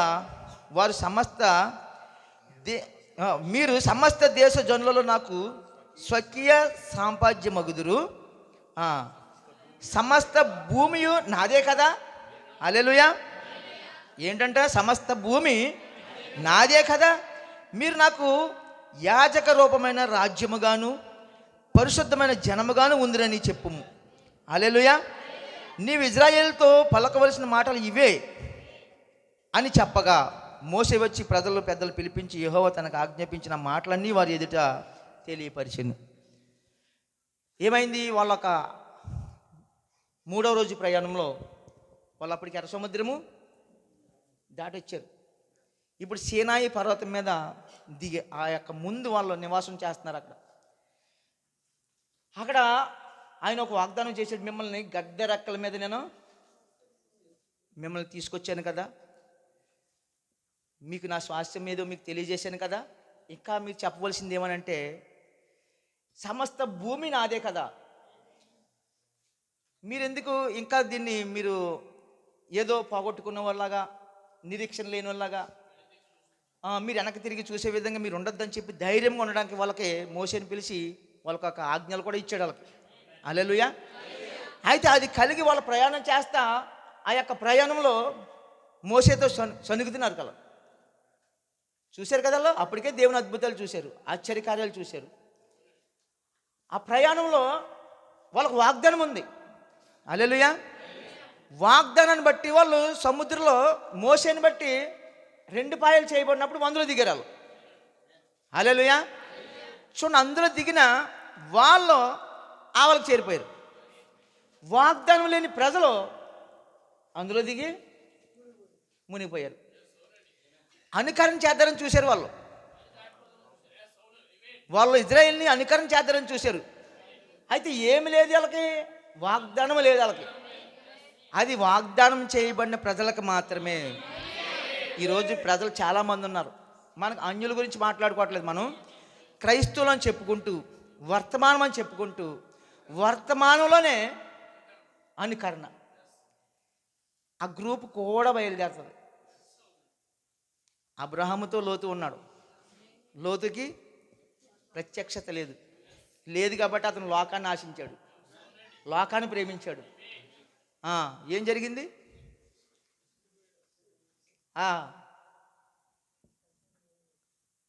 నాశనం పోయారు కదా. అలాగే ఇప్పుడు అబ్రహాముతో మోషేతో బయలుదేరిన ఆ సైన్యంలో, ఆ ప్రజల్లో కోరహు దోతన్లు, ఎన్నెమ్మరేలు సంఘంలోనే ఉంటూ, మోషే కూడా ఉంటూ వాళ్ళు మోషేని విమర్శించేవారు. వాగ్దానం ఎవరికి ఉంది? ఎందుకని? మోషేకి వాగ్దానం ఉంది. దాన్ని అనుకరణ చేసి వాళ్ళే వెనకాల బయలుదేరి, నువ్వు అక్కడవే పరిశుద్ధులు అనుకుంటున్నావా? సంఘమంతా కూడా అందరూ పరిశుద్ధులే, నువ్వు కొంతమంది పరిశుద్ధులు అని చెప్తున్నావేంటి? కొంతమంది నువ్వు నిర్ణయించబడ్డారు, ఏర్పరచబడ్డారని చెప్తున్నావేంటి? వీళ్ళంతా కూడా పరిశుద్ధులు అని చెప్తున్నారు వాళ్ళు. అవునా కదా? అయితే వాళ్ళంతా పరిశుద్ధులు అయితే, వాళ్ళు ఏర్పరచబడిన వాళ్ళు అయితే, మరి మోసే మీద ఎందుకు తిరగబడుతున్నారు వాళ్ళు?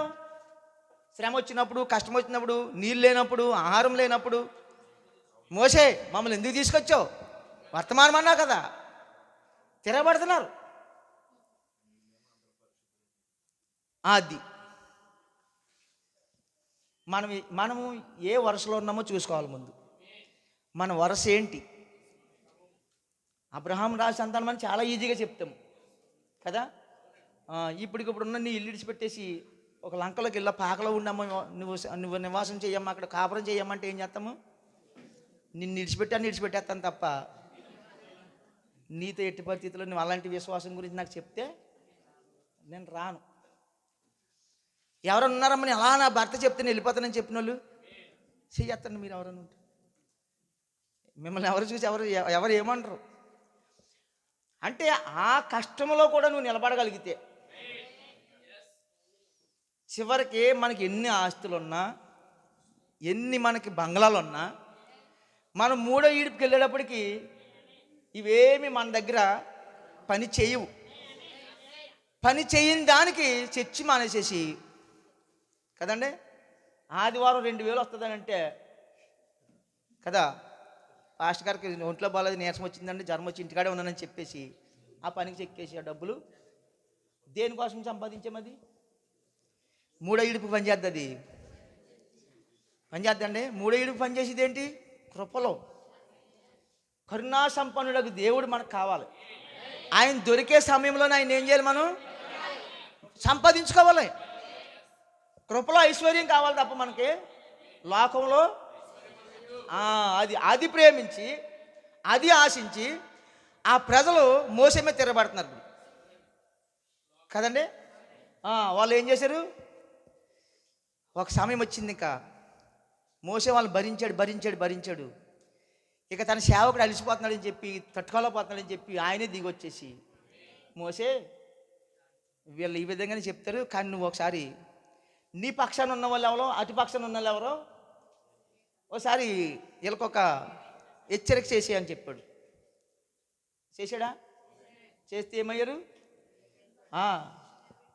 పరిశుద్ధుల వైపు వెళ్ళిపోయారు చాలామంది. కోరహు దోతను దేవుడు ఏం చేశాడు? అక్కడ వాళ్ళని భూమి నెరవిడిచి మింగేసింది. ఇలాంటివి తీసుకుని అంజలి ఏం చేస్తారంటే, దేవుడు అలా చంపుతాడా? అలాగా ఐగుప్తు నుంచి తీసుకొచ్చి పాపమల్ని అక్కడన్నా బతుకుతారు కదా, అలా చంపుతాడా అంటున్నారు. అంత క్రూరుడా దేవుడు యెహోవా? అని చెప్పి వాళ్ళు అన్నారు. కానీ మీకేమనిపిస్తుంది మరి? మోసేతో ఉండి ఇసుకుపోక, పాస్టర్ మీద సనుక్కోక, దీనికి అంతటికి కారణం ఎవరు? పాస్టర్ గారే కదా. నిన్ను సినిమాకి తీసుకెళ్ళొద్దని చెప్పింది నీ భర్తకి ఎవరు? పాస్టర్ గారే. నిన్ను ఫంక్షన్ తీసుకెళ్ళొద్దని చెప్పింది పాస్టర్ గారే. ఎప్పుడైతే ఆ సంఘానికి వెళ్ళటం మొదలు పెట్టామో, మా ఆయన ఆ పాస్టర్ గారి మాట వింటూ మొదలు పెట్టాడో, నాకు అన్నీ కూడా సరదాలు లేవు. ఇదంతా ఏంటి? మన కోరికలు, శరీర కోరికలు. చచ్చిపడి ఉన్న మనము ఇదే కదా. లోకమంతా ఆ యొక్క ప్రపంచ ధర్మము చొప్పున మనం ఏం చేస్తున్నాము? నడుచుకుంటున్నాము. చివరి కాలంలో ఉగ్రతకు గురైపోయే ప్రజలను వెంబడించి మరీ నడిచేస్తున్నాం అన్నాడు. మనం చివరికి అగ్నికి ఆహుతి అయిపోయే ప్రజలతో కూడా నడిచి మనం వెళ్ళిపోతున్నాం. ఇలాగ పడి ఉన్న మనల్ని చూసి ఆ పక్షిరాజు నన్ను వెతుక్కుంటూ వచ్చేసింది మన దగ్గర. వచ్చి ఇప్పుడు నువ్వెవరో నీకు తెలియజేస్తుంది. హల్లెలూయా. నువ్వు వింటూ ఉంటే ఆ మాటలు నీకు ఎలా ఉంటాయి? వాక్యం ఎలా ఉంటుంది నీకు? నిన్ను ఒక ఉత్తేజంతో లేపుతూ ఉంటుంది. అవునా? ఇక్కడ ప్రవక్త ఈ వర్తమానంలో ఒక సంఘశాఖ బోధకుడితో మాట్లాడుతున్నాడు. నువ్వు బాప్తిసం గురించి ఎలా మాట్లాడుతున్నావు, అది ఏమాత్రం అది అపోస్తులకు మాత్రమే తప్ప అది మనకు కాదని చెప్పేసి ఒక సంఘశాఖ బోధకుడు ప్రవక్త మాట్లాడుతున్నప్పుడు, అప్పుడు ప్రవక్త చెప్పాడు, ఎప్పటి వరకు అని చెప్పాడు పేతురు బోధ? ఎంతవరకు అని చెప్పాడు? ఇది మీకును, ఈ వాగ్దానం మీకును, మీ పిల్లలకును, దూరస్తులందరికీ, అనగా ప్రభు అని దేవుడు తన యొద్దకు పిలిచిన వారందరికీ చెందినని చెప్పాడు. ఇప్పుడు చెప్పు, ఎవరికి ఇది? అపోస్తులుగా, మనకా? చివరి వ్యక్తి వరకు కూడా. అప్పుడు ఆ వ్యక్తి ఏం చేశాడు? తగ్గిపోయాడు. హల్లెలూయా. చూడండి, అలాగే మనం ఈ వాగ్దానంలో ఉండి మనం ముందుకెళ్తున్నాము. అయితే ఈ కాలానికి ఈ చివరి సమయంలో ప్రవక్త మనకి కొన్ని లేఖనాలు తీసుకుని, ఈ మలాకి 4 ప్రకారము, లోకా 17 ప్రకారము, మళ్ళీ ఈ చివరి కాలంలో మనకి కుమారుడు రావాలి. ఈ కుమారుడు రావాలంటే వచ్చినప్పుడు ఏం జరిగిద్ది? మనకి మొదటి రాకల్లో ఒక సూచన కనబడుతుంది. మనకి జరిగిపోయిందని చూపిస్తుంది ఒకటి. ఇది జరిగిపోయిందని చూపించడానికి మనకు ఒక ఆనవాలు ఏముంది? మొదటి రాకల్లో సిలువ ఉంది కదా. ప్రతి సంఘంలో, ప్రతి చర్చిల్లో కూడా ఏముంటాయి? సిలువలు ఉంటాయి. ఏంటి సిలువ అంటే? ఏం చెప్తారు వాళ్ళు? ఏం చెప్తారు? ఆ సిలువ మీద రక్షకుడు చనిపోయాడు. హల్లెలూయా. అయితే ఆ సిలువ అక్కడ ఎక్కడ లేదు. పాత నిబంధనలు అక్కడ కూడా సిలువ అని అక్కడ లేదు. అంటే ఒక వ్యక్తి వచ్చి మనందరి కోసం ప్రాణం పెట్టాలి, చనిపోవాలని ఒక వాగ్దానాలు ఉన్నాయి, ఆ ప్రవచనాలు ఉన్నాయి. దాని ప్రకారం చనిపోతే అప్పుడు ఆ సిలువ గుర్తుగా ఉంది. ఇప్పుడు చనిపోయాడు అనే దానికి ఒక గుర్తుగా ఉంది కదండి. అప్పటికే ఆ అపోస్తులు ఏం చేసేవారు? సువార్త చేయడానికి వెళ్ళినప్పుడు సిలువని భుజాన్ని వేసుకుని వెళ్ళేవారు. ఏంటి సిలువ అంటే? మేము సిలువ వేయబడిన యేసుని ప్రకటిస్తున్నాం. హల్లెలూయా. మీకు అర్థమవుతుందా? టైం అయితే అక్కడ అయిపోయింది, కానీ నేను ఏదో వెళ్ళాలనుకుంటున్నాను. సరే, కొంచెం చూద్దరు మీకు బాగా. ఇది పర్వాలేదండి. అక్కడ అగ్నిగుండం కంటే కదా, అందులో కరిగిపోయే కంటే ఎక్కువసేపు ఇక్కడ చెమట కార్చన్న మనం విందరు. హల్లెలూయా. చూడండి, ఆ సిలువని మేము సిలువ వేయబడిన యేసుని ప్రకటిస్తున్నాం. అప్పటికి చాలామంది యేసులు అక్కడ ఉన్నారు. ఏ యేసు చనిపోయాడంటే ఆ యేసు అలా సిలువ మీద చనిపోలేదు. అయితే ఇప్పుడు సిలువ వేయబడిన యేసుని ప్రకటిస్తున్నామని చెప్పి వాళ్ళ అపోస్తులు దాన్నే ప్రకటించి వాళ్ళ ప్రత్యక్షను పట్టుకున్నారు కదా. ఆ అగ్ని తగులుకుంది వాళ్ళకి, ఆ పరిశుద్ధాత్మ పొందుకున్నారు కదా, వాళ్ళు ఆ సిలువని ప్రకటించారు. ఇప్పుడు మన కాలం వచ్చినప్పటికీ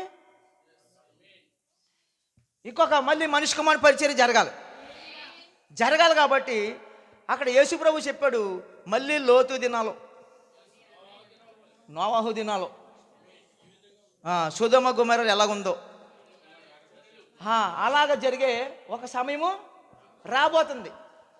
అయితే ఇది జరగడానికి కొంత సమయం ఉందని చెప్పి కూడా మత్తయి సువార్త 24 అధ్యాయంలో ఆయన ఈ సంగతులన్నీ జరగవలసి ఉంది అని చెప్పి, అయితే మీరు అంజూరపు చెట్టు చిగురించడం మీరు చూడగానే సమయం సమీపించిందని కూడా చెప్పిన విషయం కూడా ఉంది అక్కడ మనకు.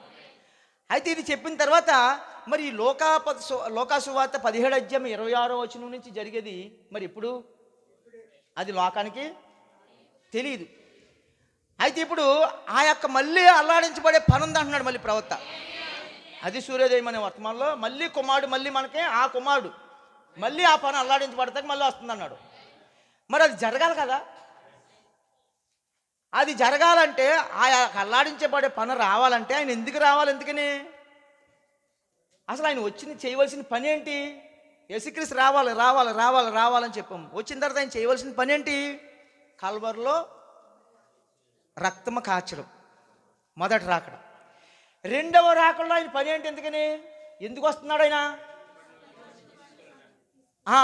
ఆ యొక్క చచ్చిపడి ఉన్న మనం ఉన్నాం కదా, మన అపరాధముల చేత మన పాపముల చేత చచ్చిపడి ఉన్న మనము బయటికి రావాలి కదా. మనల్ని బయటికి తీసుకురావడానికి ఆయన ఇప్పుడు ఎవరెవరు ఉన్నారో ఆ గ్రంథంలో ఉన్న పేర్లు తీయడానికి వచ్చాడు ఇప్పుడు ఆయన. హల్లెలూయా. మరి ఆ గ్రంథంలో పేరు చూసుకోవాలని మీకు ఏమైనా ఆశ ఉందా? 7 ముద్రల్లో మీ పేరు నేను చూపిస్తాను, ఇవాళ చూస్తారా? మరి పేరు లేకపోతే ఉండదా? 7 ముద్రలో అందరి పేర్లు ఉన్నాయమ్మా, అందరి పేర్లు ఉన్నాయి 7 ముద్రలో. ఆ పేరు చూస్తే నువ్వు ఇక ఆగలేవు. దేవుణ్ణి ప్రేమించడము, ఆయన ఆరాధించడము ఆగలేవు. నువ్వు ప్రార్థనకు రామ్మ నిన్నెవరో చెయ్యి పట్టుకుని తీసుకురావక్కర్లేదు. ఆదివారం ఎప్పుడు వస్తుందా అని సోమవారం నుంచి మొదలెడతావు. నువ్వు సోమవారం నుంచి ప్రార్థన మొదలెడతావు, మళ్ళీ ఆదివారం ఇప్పుడు వస్తుందా అని చెప్పేసి అటువంటి ఆసక్తి కలిగి ఉంటావు నిజంగా అది బయలుపడితే. మీకు నేను ఇదంతా నేను చెప్పలేకపోయాను. అయితే మీకు ఒక విషయం చూపిస్తాను మీకు నేను. అది ప్రవక్త ఏం చెప్పాడంటే మనకి ముద్ర. ఇప్పుడు యేసుప్రభు వచ్చి ఏం చేయాలి? ఇప్పుడైనా చేయవలసింది ఉంది. ఆ యొక్క ముద్రలు తెరవాలి. 7 ముద్రలు తెరవడం కోసము పరలోకంలో కానీ భూమి మీద కానీ భూమి క్రింద కానీ ఎవరు యోగ్యులు లేరు. ఆదాము నుంచి చూస్తే చివరి వరకు చూస్తున్నాడు యోహాను. పరలోకంలో ఏం జరుగుతుందని చూస్తుంటే ఆ గ్రంథం తీసి ముద్రలు ఇప్పడానికి ఎవరైనా యోగ్యుడు ఉన్నారా అని అరుస్తుంటే ఎవరన్నా ఉన్నారంటే ఎవ్వరూ కూడా లేరు కదా అని చెప్పి చూస్తుంటే ఇప్పుడు మరి ఆ గ్రంథంలో ఉన్న పేర్లు ఎవరో తెలియాలి కదా. మరి ఇప్పుడు అది ఎవరో తెలియాలి కదా. మరి తెలియకపోతే ఆ గ్రంథము తెరవబడకపోతే ఇంక ఇది సృష్టి నాశనమే కదా ఇంకా అని యోహాను ఏడవడం మొదలుపెట్టాడా? అయితే మొదలుపెట్టిన యోహాను ఏం చేశాడంటే కొద్దిసేపులోనే ఏడుపు ఆపేశాడు. హల్లెలూయా. ఎందుకు ఆపేశాడు ఏడుపు? గొర్రెపిల్ల వచ్చి ముద్దలు తెరిచింది. ఆ ముద్దలు తెరవటం చూశాడు. అప్పుడు యోహాను తన పేరును చూసుకున్నాడు. మీరు ఎడమ అనే ముద్రలు ఉంటే మీ దగ్గర ఎడమ 297 పేరు. అది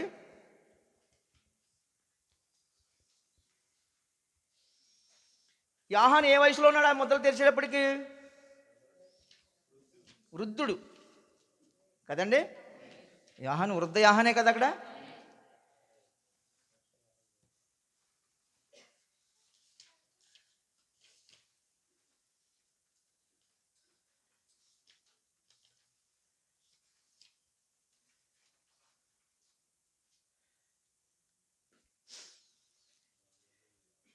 నేను చదువుతున్నాను, మీరు ఏనండి.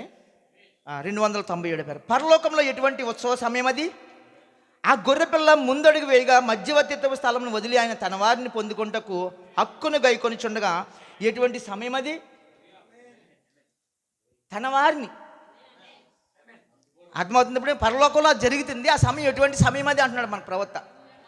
అంతటా పరలోకమందును భూలోకమందును భూమి క్రిందను సముద్రంలో ఉన్న లేదని నేను చెప్తున్నాను 298. మీకు తెలియనా యోహాను కూడా ఆ ఆనంద సమయంలో ఉండెను. ఆ విమోచించబడిన ప్రజల పేర్లు చూస్తున్నాడు అన్నమాట. ఆనంద సమయంలో అక్కడ యోహాను ఉన్నాడు. అక్కడ తన పేరు రాయబడి ఉండటను అతను చూసినా ఉండవచ్చును. హల్లెలూయా. ఆ ముద్దలు విప్పబడ్డం చూసినప్పుడు అతను నిజంగా చాలా ఆనందించాను. అతను ఏమి చెప్పునో గమనించండి. అంతటా పరలోకమందును భూలోకమందును భూమి క్రిందను సముద్రంలో ఉన్న ప్రతి సృష్టి అనగా వాటిలో ఉన్న స్వరమును సింహాసనుడైన వానికి గొర్రెపిల్లకును స్తోత్రమని ఘనతయు మహిమయు ప్రభావము యుగయుగములు కలుగును గాక అని చెప్పుట వింటిని. ఆమేన్ ఆమేన్. ఆ 4 జీవులు ఆమేన్ అని చెప్పగా పెద్దలు సాగిలపడి సదాకాలము జీవించిన వానికి నమస్కారం చేసిరి. ఆ గొర్రెపిల్ల నడిచి వచ్చినప్పుడు పరలోకమందు ఎంతో సంతోషకరమైన సమయం అది. హల్లెలూయా. గమనించండి, ఆ గ్రంథంలోని మర్మం ఏమిటనే దాన్ని పరలోకమందు ముద్రించబడి ఉన్నది.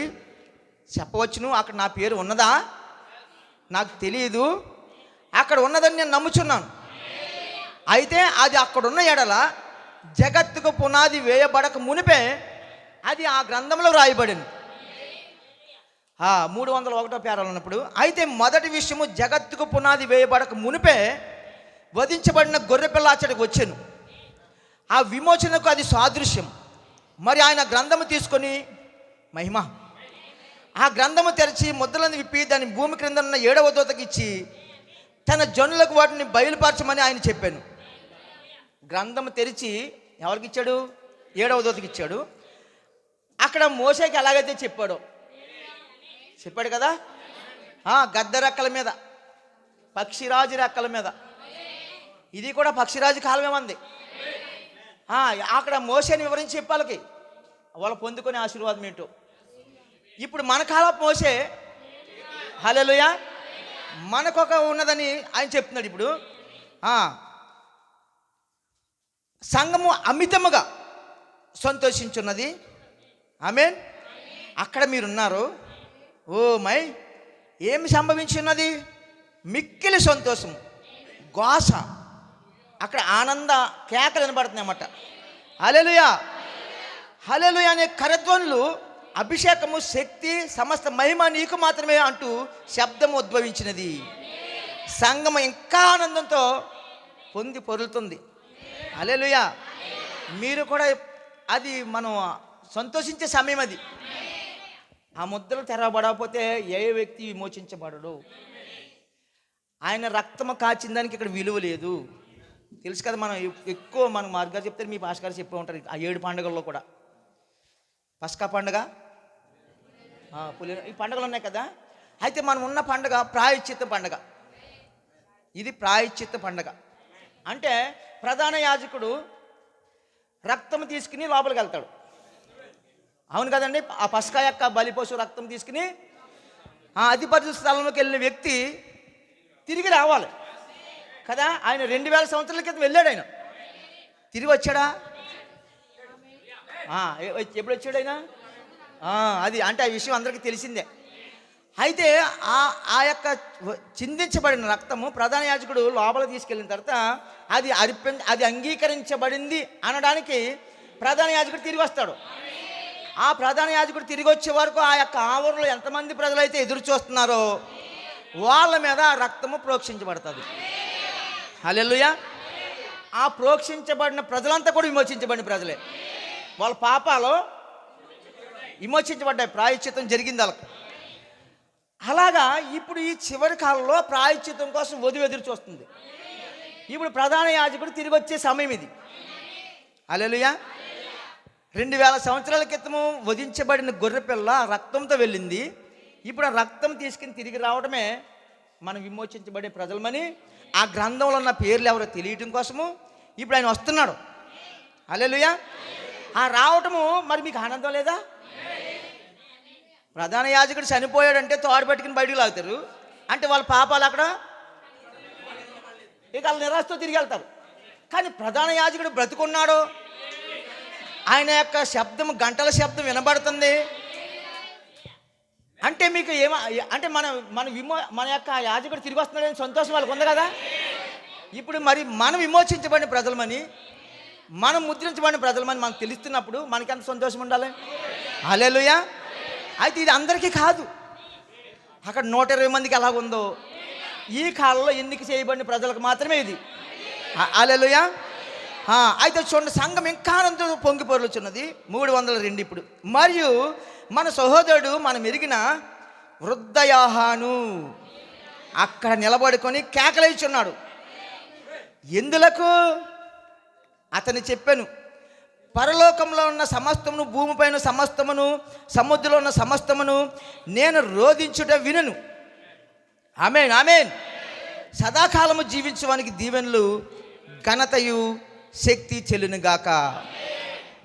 ముద్రలు విప్పబడినప్పుడు సంతోష సమయం గురించి మాట్లాడవాలనన్న యోహాను కాలపు తెరను దూసుకొని పోయి దానిలోనికి చూచి మరి చెప్పాను, అదిగో అక్కడ యోహాను.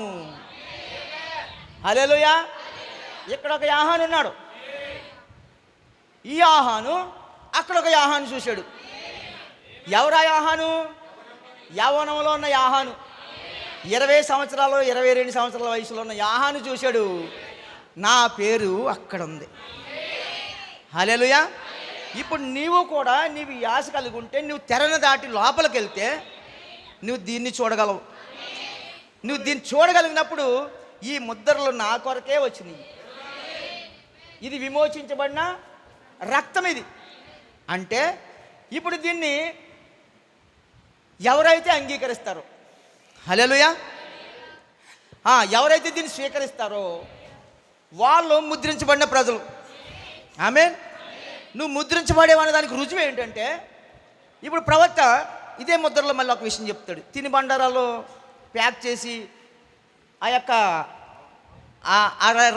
రైలు బోగిలో ప్యాక్ చేస్తారు కదా, అది మీకు తెలుసు కదండి. అక్కడ ఆ యొక్క తినుబండారాలు ఆ యొక్క బాక్సుల్ని సీల్ చేసి ఆ పెట్టెలో పెట్టేసి అమర్చే పని ఒక వ్యక్తికి అప్పచెప్తారు అక్కడ. హల్లెలూయా. అయితే అతను అమర్స్తాడు. అమర్చిన తర్వాత ఇన్స్పెక్టర్ వస్తాడు. ఈసారి ఇన్స్పెక్టర్ వచ్చి కరెక్ట్గా ఉన్నాయో లేదో చూస్తాడు. ఎందుకు చూస్తాడో, ఒకవేళ ఎక్కడన్నా మధ్యలో ఖాళీ ఉంటే ఆ ఖాళీ వచ్చినప్పుడు ఏమవుతుందంటే అది ఇది కలిపి కొట్టుకుని మొత్తం అన్నీ కూడా పాడైపోతాయి. దాన్ని ముద్రించే ముందు చెక్కింగ్ చేయాలి ఆఫీసర్ వచ్చి. ఇప్పుడు ఆఫీసర్ వచ్చినప్పటికి ఖాళీ కనపడుతుంది. అక్కడ ఏం చేస్తాడు ఆఫీసరు? దానికి ముద్ర వేయడు. నువ్వు దీన్ని మళ్ళీ సర్దు, దీన్ని మళ్ళీ సరైన స్థానంలో నువ్వు కరెక్ట్గా పెట్టు. ఎందుకంటే మళ్ళీ అక్కడ తెరబడే సమయానికి యజమాని యొక్క చేతులకు వెళ్ళేటప్పటికి అది డ్యామేజ్ అయిపోయింది అనుకో, అతను మన మీద నష్టపరిహారం కేసు వేస్తాడు కదా. అంటే యాజమాన్య చేతులకు వెళ్ళేటప్పటికి అది ఎలా ఉండాలి? పర్ఫెక్ట్గా ఉండాలి, అది ముద్రించబడి ఉండాలి. అందుకని ఎఫెసీ 4:30 అని చెప్తుంది, పరిశుద్ధాత్మను దుఃఖపరిశుద్ధు. అది మిమ్మల్ని విమోచన దినం వరకు ముద్రించింది. అంటే ఎక్కడి వరకు? మనల్ని గమ్యం చేరే వరకు కూడా మనల్ని ముద్రించింది. చూడండి, ఇప్పుడు ఆ ఆఫీసరు చెక్కింగ్కి వచ్చాడు. ఇప్పుడు ఆ యొక్క కాపరి వాటి స్థానాల్లో అమరుస్తున్నాడు. అది అమర్చే బాధ్యత ఎవరికి అప్పచెప్పాడు? ఇప్పుడు కాపరికి అప్పచెప్పాడు. హల్లెలూయా. ఇప్పుడు ఇక్కడ ప్యాక్ చేస్తాడు ఆయన, వాక్యం చెప్తూ ఉంటాడు. నువ్వు ఒక జీవాహారంగా నువ్వే మారాలి కదా. ఇతరులకు జీవాహారం ఎవరు? ఇప్పుడు మనమే. ఇప్పుడు ఆయన వధువు రూపంలో ఉన్న దేవుడు, అవును కదండి. ఆయన స్త్రీ రూపంలో ఉన్నాడు. చూడండి, అలాగున్న ఆ యొక్క వధువు ఈరోజు రక్షణ అనేది ఎక్కడుందంటే వధువు దగ్గరే ఉంది, సంఘశాఖలో లేదు కదా. ఎందుకు మరి నీకు అంత హక్కులు ఇచ్చాడు దేవుడు? విమోచించబడిన రక్తము తీసుకుని ఆయన వచ్చి ఆయన ఇప్పుడు ఎక్కడున్నాడు? వధువులో ఉన్నాడు. హల్లెలూయా. చూడండి, ఈ విధంగా ఉన్న మనల్ని దేవుడు ముద్రించుకోవడానికి చూస్తున్నాడు. అయితే మరి మనం ఏం చేస్తున్నామంట? ప్రవక్త చెప్తున్నాడు ఈ ముద్రలోనే. మీరు మళ్ళీ ఎడమనే ఒక పేరా తీసుకుంటే, ఇది సొదొమ దినాలు, లోతు దినాలు. ఈ దినాల్లో ప్రజలు ఎలా ఉంటారో చెప్తున్నాడు. ఇలాంటి సమయంలో ఉంటూ మనం ఆ విధంగా ఉన్నామనుకో, మనం ముద్రించబడిన ప్రజలము కాదు. ఒకవేళ మనం ముద్రించబడిన ప్రజలమైతే ఎలా ఉంటాము? వాక్యమే చెప్తుంది. ఇప్పుడు ఈ యొక్క ఎడమ 67వ పేర చదువుతాను నేను, ఒకసారి మీరు వినండి. మీ దగ్గర అందరి దగ్గర ఉండండి ఇప్పుడు, ఎందుకంటే ఇంటి దగ్గర ఉంటాయి.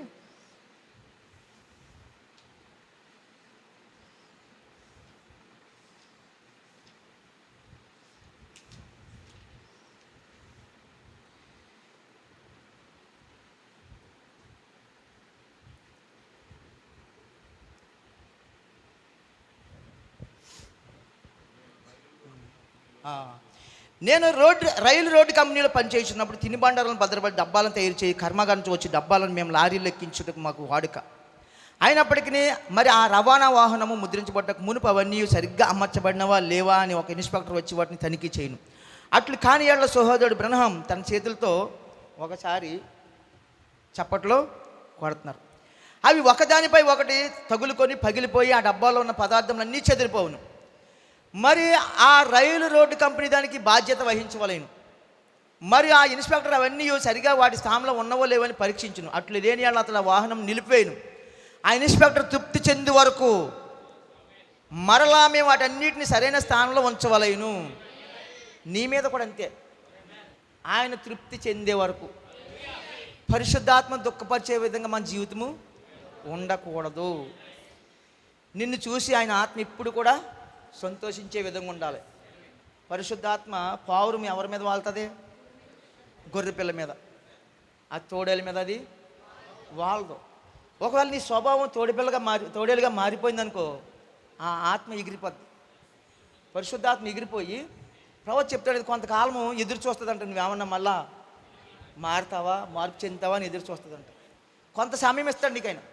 ఆ సమయంలో మారకపోతే ఇక నిన్ను విడిచిపెట్టి వెళ్ళిపోయి చూసారా, ఆ 7 దెయ్యాలు మళ్ళీ వచ్చి నిన్ను పట్టుకుంటాయి. అప్పుడు నీ యొక్క మొదటి స్థితి కంటే నీ చివరి స్థితి ఎలా ఉంటుంది? మరింత ఘోరమైన స్థితికి వెళ్ళిపోతావు. అందుకని మన సమయం ఉండగానే ఇన్స్పెక్టర్ తృప్తి చెందే వరకు మనం మాత్రం ఆ మూవిని మరి ఇన్స్పెక్టర్ దానిపై ముద్ర వేయను. మరి అటు పిమ్మట దాని గమ్యం అది చేరే వరకు ఈ ముద్రను ఎవ్వరూ తీయలేరు. పరిశుద్ధాత్మ దాన్నే చేయుచున్నది. చూసారు, ఆయన వెళ్ళి మరి ఆయన పరీక్షించిన ఆ కారణం వల్లనే ఈ కార్యములన్నీ మీరు కలిగి ఉండరు. మరి మీరు చెప్పెదరు, నేను అన్య భాషలతో మాట్లాడున్నాను, మరి నేను కేకలు వేసి ఉన్నాను, మరి నేను ఆత్మతో నింపబడి నాట్యం చేసి ఉన్నాను, దాంతో ఏమీ పని లేదు. చూసారా, ఆ కార్యములన్నీ ఏమిటని ఆ వ్యక్తిని సంపూర్ణంగా పరీక్షించిన పిదప పరిశుద్ధాత్మ తృప్తి చెందును. హల్లెలూయా.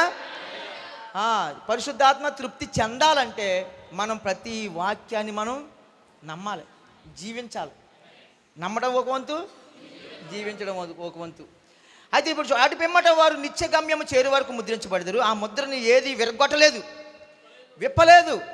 పరిశుద్ధ గ్రంథము మీరు మీ లేఖనములు గుర్తించుకొనిచున్నారు. ఎఫెసీ 4:30 చెప్పుచుంది, దేవుని పరిశుద్ధాత్మను దుఃఖపరచకుడి, విమోచన దినం వరకు ఆయన యందు మీరు ముద్రించబడి ఉన్నారు. ఆ వాక్యం గైకోండి. విమోచన చూచారా, విమోచన గ్రంథం బయలుపరచబడి దినం వరకు మరి విమోచకుడు వచ్చి తన స్వాస్థ్యము తీసుకునే వరకు ఎవ్వరూ దాన్ని తాకజాలరు. హల్లెలూయా.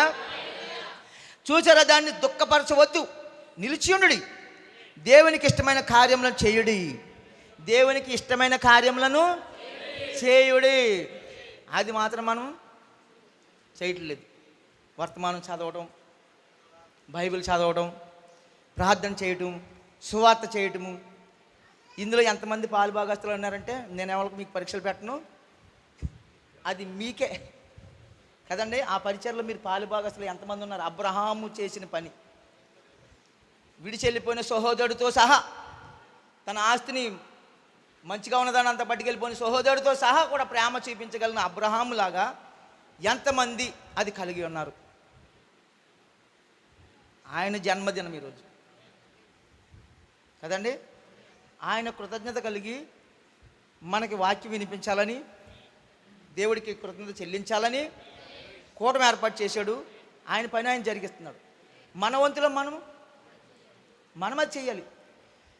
నశించిపోయే ప్రజలు అనేక మంది మన ఎదుట ఉన్నారు, మన పక్కన ఉన్నారు. వాళ్ళకి ఎలా తెలుస్తుంది మరి కదా? దేవునికి ఇష్టమైన కార్యము చేయడి. ఏలయనగా ఇప్పుడు పుస్తకము ముద్రించబడి ఉన్నది, మరి మీరును ముద్రించబడి ఉన్నారు. పరిశుద్ధాత్మయే ఆ ముద్రగా ఉన్నది.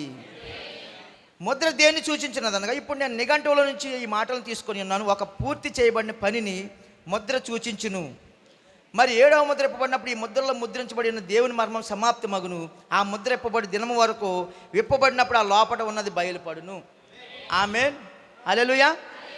ఇప్పుడు నేను 72 నుంచి ఒక 3 పేరాలు చదివి నేను ముగిస్తాను. ఎందుకంటే ఇది చెప్పలేము, ఒకేసారి ఈ విషయాలు కూడా మనం చెప్పలేము.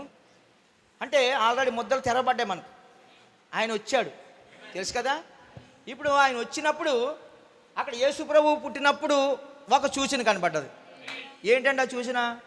ఆకాశంలో నక్షత్రం కదా. ఆ నక్షత్రాన్ని చూసినప్పుడు ఆయన అక్కడ ఉన్నాడు. హల్లెలూయా. నక్షత్రం చూసినప్పుడు ఆయన భూమి మీద ఉన్నాడు. ఆ తర్వాత ఆయన చేసిన పని పూర్తి చేయబడిందని సిలువ కూడా బయలుపరిచింది. హల్లెలూయా. దాన్ని తీసుకుని ఆ ప్రజలు దాన్ని సువార్త చేశారు. ఆ సిలువ వేయబడిన వేసిని ప్రకటించారు. ఇప్పుడు ఈ కాలానికి వచ్చినప్పటికీ ఈ ముద్రలు తెరవబడటమే ఆయన వచ్చాడు అనే దానికి రుజువు. ఎందుకంటే ఏ మానవుడికి హక్కు లేదు ఆ ముద్రల గ్రంథం తెరవడానికి. ఏ మానవుడికి హక్కు లేదు, అది గొర్రె పిల్లకు మాత్రమే ఉంది. ఆయన వచ్చాడన్న దానికి రుజువు ఈ గ్రంథం మన చేతికి ఇవ్వబడింది. ఎవరైతే ఆయన వచ్చాడని నమ్ముతారు ఈ గ్రంథాన్ని నెత్తి మీద పెట్టుకుని తిరుగుతాడు. అంటే అలాగని తిరుగుతాడని కాదు, ఇది ఒక విమోచన గ్రంథం. ఇది నన్ను విమోచించింది అని చెప్పి ఇది మనల్ని దీన్ని విడిచిపెట్టడం బాగా ప్రేమిస్తాం కదండి. ఎందుకంటే ఇది నీ యొక్క విమోచనను చూపిస్తుంది. చూడండి, ఇది వచ్చినప్పుడు ఒక సూచన మనకు కనబడ్డది. ఇదిగోండి, 7 దూతలు సమూహంతో వచ్చినప్పుడు, ఆయన వచ్చినప్పుడు 7వ దూత భూమి మీద ఉన్నాడని చెప్పింది. ఉన్నాడు కదా. అదే కాకుండా ఆయన వచ్చిన అనే దానికి రుజువు కూడా ప్రవక్త కూడా మనం చెప్పాడు. నేను తగ్గవలసి ఉంది, ఆయన ఎచ్చవలసి ఉందని కూడా చెప్పేశాడు ఆయన. నేను మిమ్మల్ని విడిచి వెళ్ళిపోతున్నాను మిమ్మల్ని. అర్థమైందండి. ఇప్పుడు యేసులో ఆ యొక్క బ్రహ్మంలో ఉన్న ఏలియా వెళ్ళిపోయాడు 63లో. అయితే ఆయనలోకి ఆయన దిగొచ్చాడు. ఎందుకు ఆయనలోకి దిగొచ్చాడు? అదొక మొదటి పన అల్లాడించబట్టకు వచ్చింది. ఇప్పుడు ఆయనలోకి ఎందుకు వచ్చాడంటే అది నువ్వు నమ్మగలిగితే నీలోకి వస్తాడు. హల్లెలూయా. ఇప్పుడు ఆ యొక్క ముద్రించబడే వ్యక్తులు ఎవరో అక్కడి నుంచే స్టార్ట్ అయింది. ఆ యొక్క మొదటి పని అల్లాడించబడినప్పుడు, ఆ అల్లాడించు పని ఆయన మీద దిగినప్పుడు అంగీకరించబడిన పని అని రుజువు చేయబడ్డాడు ఆయన. హల్లెలూయా. ఆ తర్వాత ఆయన తర్వాత ఈ వర్తమానం ఎవరు నమ్మారో వాళ్ళంతా కూడా ప్యాక్ చేయబడుతున్నారు. యాజమాన్యం చూపిస్తుంది. అది మనకేం చూపిస్తుంది? అది యాజమాన్యం. అంటే ఇది నా సొత్తు. ఇప్పుడు ఇక్కడ నీకు ఒక 10 మందిని ఇస్తున్నాను అని పాస్టర్ గారు ఈ 10 మందిని తీసుకెళ్ళిపోయి ఈ ప్రజలు నీ వాళ్ళు అని అన్నాడు అనుకోండి ఆయన. ఇప్పుడు నేను ఏం చేస్తాను ఇక్కడ? అది నా సొత్తు. ఇప్పుడు నేను 10 మందిని ఏర్పరచుకుంటాను. ఇక్కడికి వచ్చి నేను ముద్ర వేసుకుంటాను. ఈ 10 మంది నాకు కావాలి. ఇప్పుడు వాళ్ళు నా సొత్తు. ఇంకా అది నా సొత్తు అని నేను నా యాజమాన్యం చూపిస్తుంది దాని మీద. ఇప్పుడు ఆ యాజమాన్యం అని చూపిస్తుంది. అది ఎక్కడండి? అది ఎక్కడ? 60 ఎడమలో ఎక్కడని చెప్పినది?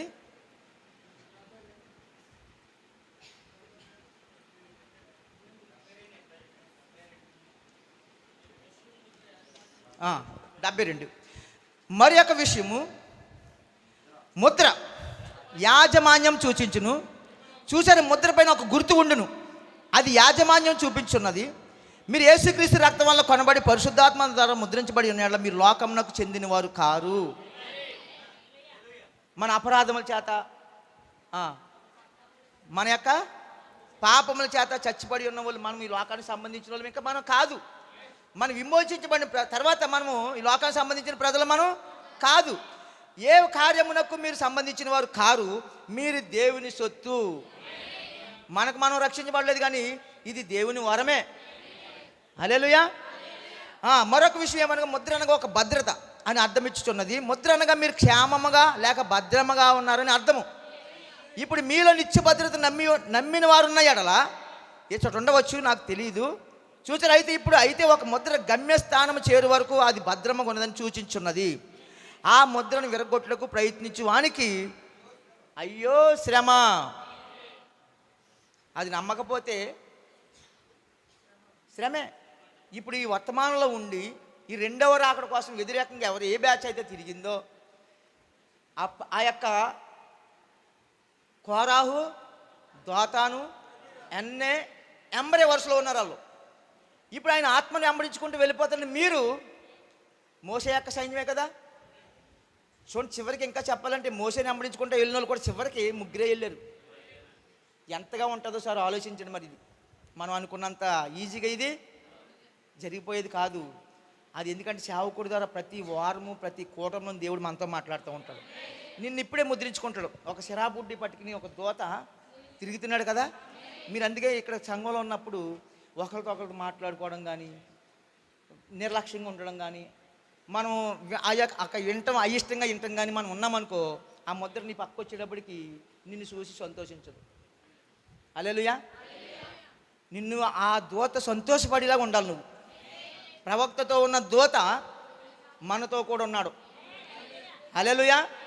ఆయన ఎక్కడో లేడు, తన వధువుతోనే ఉన్నాడు, ముద్రించుకుంటున్నాడు. హల్లెలూయా. ఇప్పుడు సాతాను నేను ఈ విధంగా చేయనట్లు చేసిందని జనులు చెప్పుచున్నారనే దాన్ని నేను మీకు చెప్పి ఉన్నాను. ఎవరేమంటారు, ఆరాధనకు రాలేదమ్మంటే ఆ రోజు సాతాను వచ్చి నన్ను బయలుదేరాను, ఆ ఇంటి ముందు ఆవిడ వచ్చి దెబ్బలాడేసింది, ఆ సాతాను వల్ల నాకు అలా జరిగింది, ఈ సాతాన్దే నన్ను ఇలా చేసింది అంటారు కదా. ప్రవక్త అంటున్నాడు అక్కడ. కానే కాదు, సాతాను దాన్ని చేయలేదు. మీరు దాని లోపల ముద్రించబడలేదు. అనగా మీరు ముద్రించబడిన ఎడల నీవు లోపల ఉండు, సాతానుడు ముద్రగా బయట ఉండును. అవును, చూసారా, ఇప్పుడు మీరు అతని కొరకు బయటికి వెళ్ళి ఉన్నారు. మనమే ఏం చేసాము, ఇప్పుడు సరసాలు ఆడుతున్నాం. సాతాను అక్కడ అవ్వ ఏం చేసింది, బయటికి వెళ్ళింది. మంచి వినసింపుగా ఉంది. అది రాజకీయమా, అది క్రికెటా కదా, ఇంకా వెళ్ళలేదు. నేనైతే మా చర్చిలో అయితే ఇంకా అంత సెల్ గురించే మాట్లాడతాను ఎక్కువ. ఈరోజు ప్రజల్ని బంధించింది ఎవరంటే సెల్ ఫోనే, చంటి పిల్లలతో సహా. ఎవరన్నా నిజంగా దాన్ని దూరంగా పెట్టారంటే మీరు ధన్యులు. అయితే నేను దూరంగా పెట్టేశాను కదా అని చెప్పేసి నువ్వు ధన్యుడు అనుకుంటే మరి నువ్వు వర్తమానం ఉందా నీ జీవితంలో? ఇది చాలా మరి ఉంటారు కదా, చాలామంది ముసలోళ్ళకు ఉండవు మరి ఆ సెల్లో, అంటే వాళ్ళు ధన్యులా? అది కాదు. మరి ఏ విధంగా మనం దాన్ని దూరం పెట్టాము? అతని కొరకు బయటకు వెళ్ళున్నారు. అతను రావాలని మీరు వచ్చిన ప్రకారమే అతను రావాలను, అతను లోనికి ప్రవేశించలేడు. ఎందుకనగా అతను కూడా రక్షించబడవలను, పరిశుద్ధపరచబడవలను. మరి అతను పరిశుద్ధాత్మతో నింపబడవలేను. ఆ విధంగా అతను వచ్చిన యెడల అతను మీ సహోదరుడగును. కావున మీరు చూసారా, కావున అతను దాన్ని చేయలేడు. కాదు, నీవు సరిహద్దు వరకు వెళ్ళావు, మరి లోకాశలను ఆశించి తిరిగి వచ్చి ఉన్నావు. నీవు కానాను వరకు పోలేదు, యార్దాను నువ్వు దాటలేదు. హల్లెలూయా. అనగా నీవు మరణించలేదు. ఇప్పుడు గమనించండి, ఇప్పుడు ఆ గ్రంథము ముద్రించబడి ఉన్నది. మరియు మీరు గ్రంథముతో విమోచన దినం వరకు ముద్రించబడి ఉన్నారు. అయితే ఇక్కడ తర్వాత మీరు రామ అని చెప్పి ప్రవక్త మాట్లాడుతున్నాడు. నిజంగా మనం ఇలాంటి కాలంలో ఉండి మనం దేనితో పోటీ పడుతున్నామంటే ఒక్కసారి ఒకే ఒక విషయం, సామాన్యత 153. ఇక నేను ముగిస్తున్నాను.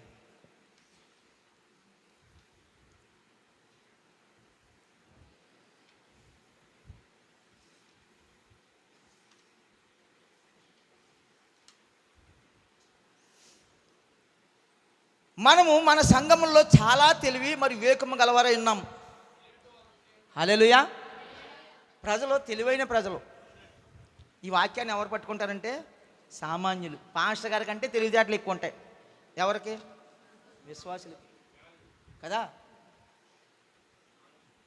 యేసు ప్రభు కంటే తెలివితేటలు ఎక్కువ ఉన్నాయి. ఎవరికి? అవ్వకే. మాదాంని అట్టకూడదు, అందులో అవ్వమ్మకే ఎక్కువ ఉన్నాయి తెలివితేటలు కదా. ఆయన చెప్పిన దానికంటే ఇంకా ఏదో నేర్చేసుకుందరని ప్రయత్నం చేసింది కదా. ఈరోజు కూడా అదే, పాస్టర్ గారు చెప్పే దానికంటే ఎక్కువ తెలివితేటలు కలిగి ఉన్నారు ప్రజలు. అదే అన్నాడు ప్రవక్త ఇక్కడ. ఏమని? మనము మన సంఘంలో చాలా తెలివి మరి వివేకము గలవారై ఉన్నాము. ఆ తెలివితో $1 మిలియన్ కట్టడమును లేక ఒక $10 మిలియన్ల కట్టడమును కట్టుచున్నాము. అయితే ఇంకా నువ్వు మెథడిస్టుల కంటే గొప్పదిగా కట్టుటకు ప్రయత్నిస్తున్నాం, లేక బాప్టిస్ట్ ప్రెస్బిటేరియన్ల కంటే గొప్పది కట్టుటకు ప్రయత్నిస్తున్నాం. మరియు పెంతెకోస్తులు ఎలకల పందెంలో ఉన్నారు. హల్లెలూయా. ఎక్కడున్నారంట పెంతెకోస్తులు? ఎలకల పందెలు. ఆ ఎలకలు ఏం చేస్తాయి? ఏం చేస్తాయండి ఎలకలు? పందెలు వేసుకుంటాయి కదా. అది ఎక్కితే అది ఇంకా అంత ఎక్కుతుంది, అది ఇంకా అంత ఎక్కుతూ ఉంటుంది అన్నమాట. అవి ఎందుకు అలా పరిగెడుతున్నాయి కూడా మనకి తెలియదు. అంటే ఇప్పుడు పెంతెకోస్తులైన మనము కదా నీతీకరణ శుద్ధీకరణ, పరిశుద్ధాత్మ బాప్తీసంకి వచ్చాం మనం. నిజంగా ప్రవక్త ఈ విషయంలో చెప్తున్నాడు. ఈ కరుణా సంపన్నుడైన ఆ వర్తమానంలో అక్కడ సర్పంలో వచ్చి కరిచినప్పుడు వాళ్ళకి ప్రత్యామ్నాయంగా సర్పాన్ని పెట్టాడు అక్కడ. హల్లెలూయా. సర్పాన్ని పెట్టి మీరు ఆ సర్పం వైపు చూస్తే మీరు స్వస్థత పొందుకుంటారని చెప్పాడు కదా. అయితే ఆ సర్పం చూడటము ఇలా స్వస్థత పొందుకోవడం జరుగుతుంది. జరుగుతున్నప్పుడు వీళ్ళు ఏం చేయాలి? ఈ మాట చెప్పిన వైపు చూడాలా, లేకపోతే దాని వైపు చూడాలి? ఇప్పుడు వీళ్ళు అక్కడ జరిగిన తప్పుకి అక్కడ విడుదల అనేది ఒకటి ఇచ్చాడు అంతే. అయితే ఇప్పుడు వాళ్ళు ఏం చేశారంటే సర్పాన్ని విగ్రహం చేసేసుకుని ఇత్తడి సర్పాన్ని ఇక్కడ రోజు దాన్ని చూడటం మొదలు పెట్టారు. ఇక్కడ దాన్ని ఇచ్చినోడిని మర్చిపోయారు. ఇప్పుడు దేవుళ్ళు ఎంతమంది అయ్యారు అక్కడ? ఇద్దరు. ఇప్పుడు ఇంకా రోజు చెప్పే వాక్యం విని కానీ దానికంటే ఆ విగ్రహం వైపు చూడటం ఎక్కువైపోయింది. పాస్టర్ గారు చెప్పే వాక్యం కంటే మన ఆచారమే ఎక్కువైపోయింది మనకి. అలాగే అది తర్వాత దేవుడు దాన్ని వాళ్ళకి ఏదో ఒక కానుకగా ఒక కృపగా వాళ్ళకి అది ఇచ్చాడంతే, మీరు దాన్ని నుంచి విడుదల పొందలేకని చెప్పేసి. అలాగే ప్రతి కాలం కూడా అంతే. ఏదో ఒక నోవహు వర్తమానం ఇచ్చిన తర్వాత మోసే కాలంలో అది పనిచేయదు. అలాగే లోదర్ కాలంలో ఉన్న వర్తమానము వెస్లీ కాలంలో పనిచేయదు. వెస్లీ కాలంలో ఉన్న వర్తమానం పనిచేయదు. అయితే ఇప్పుడు ఈ పెంతుకోస్తులు ఏం చేస్తున్నారంటే ఎలకల పందెంలో ఉన్నారు అంటున్నాడు. ఏంటి ఎలకల పందెము? వాళ్ళకంటే గొప్ప బిల్డింగ్ మంది, వాళ్ళకంటే చర్చి మంది ఇంకా పెద్దది. అవునా? అంటే ఈ యొక్క పందాల్లో ఉన్నారు వాళ్ళు. నిజంగా మీకు ఇక్కడ ఉన్నదంటే పాపం ఇది మీకు సరిపోట్ల. నిజంగా దేవుడు మీకు ఒక మందిరాన్ని ఒక ఉన్న స్థలంలోనే దేవుడు ఆ విధంగా ఏర్పాటు చేస్తున్నాడు. మిమ్మల్ని బట్టి మేము వాక్యం విందారన్న పాస్టర్ గారు అంటారు, బెదర చర్చి ఇరుగ్గా ఉన్న దాన్ని బట్టి 2 3 తీసుకుని రండి అంటున్నారు. మేమేమో అందరూ రావాలనుకుంటాం కదా. ఇప్పుడు మీరు అబ్రహాం ప్రేమ కలుగుంటే మీరు మా కోసం ఏం చేస్తారు? పెద్ద చర్చి కడతారు కదా. కడతారా? వాక్యం వినిపించాలని. ఎందుకని పందెంలో వెళ్ళి మార్గారి చర్చి కంటే పెద్దగా ఉండాలని కాదు. మార్గారి చర్చి చూసారా మీరు? ఆయనకి సరిపోవట్లేదు ఆ చర్చి. మళ్ళీ ఆయన ఇంకో చర్చి కట్టాలి ఇప్పుడు. అంటే ఆయన అందరికి అనుకూలం కట్టాడు తప్ప అది ఏదో గొప్ప కోసం అది కట్టలేదు. అలాగా ఇప్పుడు మీది కూడా కట్టేది అది ఏమి పెద్ద అందంగా లేదు. దాని మీద ఒక పైన గంట పెట్టి మైక్ పెట్టి గంటకి గంట కొట్టిలాగా అక్కడ ఏం లేదు కదా మీకు. అయితే అది సంఘశాఖలు చేస్తున్నాయి పనులు. ఈ పనిలో ఉంటూ మనం అయితే దానికి పెంతుకోస్తు ఎలకల పందెంలో ఉన్నారు. అయితే దానిలో ఉన్న కార్యం అదే. మనం ఆ మూల జరుగు చిన్న సేవలో దేవుడు ఉన్నాడన్న కార్యము గుర్తించుటకు మనం తగ్గించుకోలేక మనం అధిక తెలివి గలవారమై మన సొంత మార్గంలో ఉన్నాము. చూచారా? అది వాస్తవం. సరే, సామాన్యత వల్ల మనం తొట్టిల్చున్నాము. వారు ఎల్లప్పుడూ ఆ విధంగానే దాన్ని చేసి ఉన్నారు. హల్లెలూయా. నిజంగా మీరు ఏదైనా పని చేస్తే దేవుడికి మహిమ రావాలి. హల్లెలూయా. నిజంగా నేను బర్త్డే కోటాలో ఇది వరకు వెళ్ళేవాడిని కాదు. నేను బర్త్డే కోటాలకి వెళ్ళేవాడిని కాదండి. అయితే నేను బర్త్డే కోటం పెట్టేవాడిని. మళ్ళీ నేను వెళ్ళేవాడిని కాదు, నేను ఎట్టివాడిని బర్త్డే కోటం. అంటే నేను ప్రతి సంవత్సరము కూడా బర్త్డే పేరు చెప్పి నేను కూటం పెట్టేవాడిని మా ఇంటి దగ్గర. నేను పాస్టర్ అవ్వకముందే. ఎందుకంటే నేను ఒకటే సాక్ష్యం, నేను బతికున్నంత కాలంలో నేను ఈ సంవత్సరం వరకు బతికున్నాను.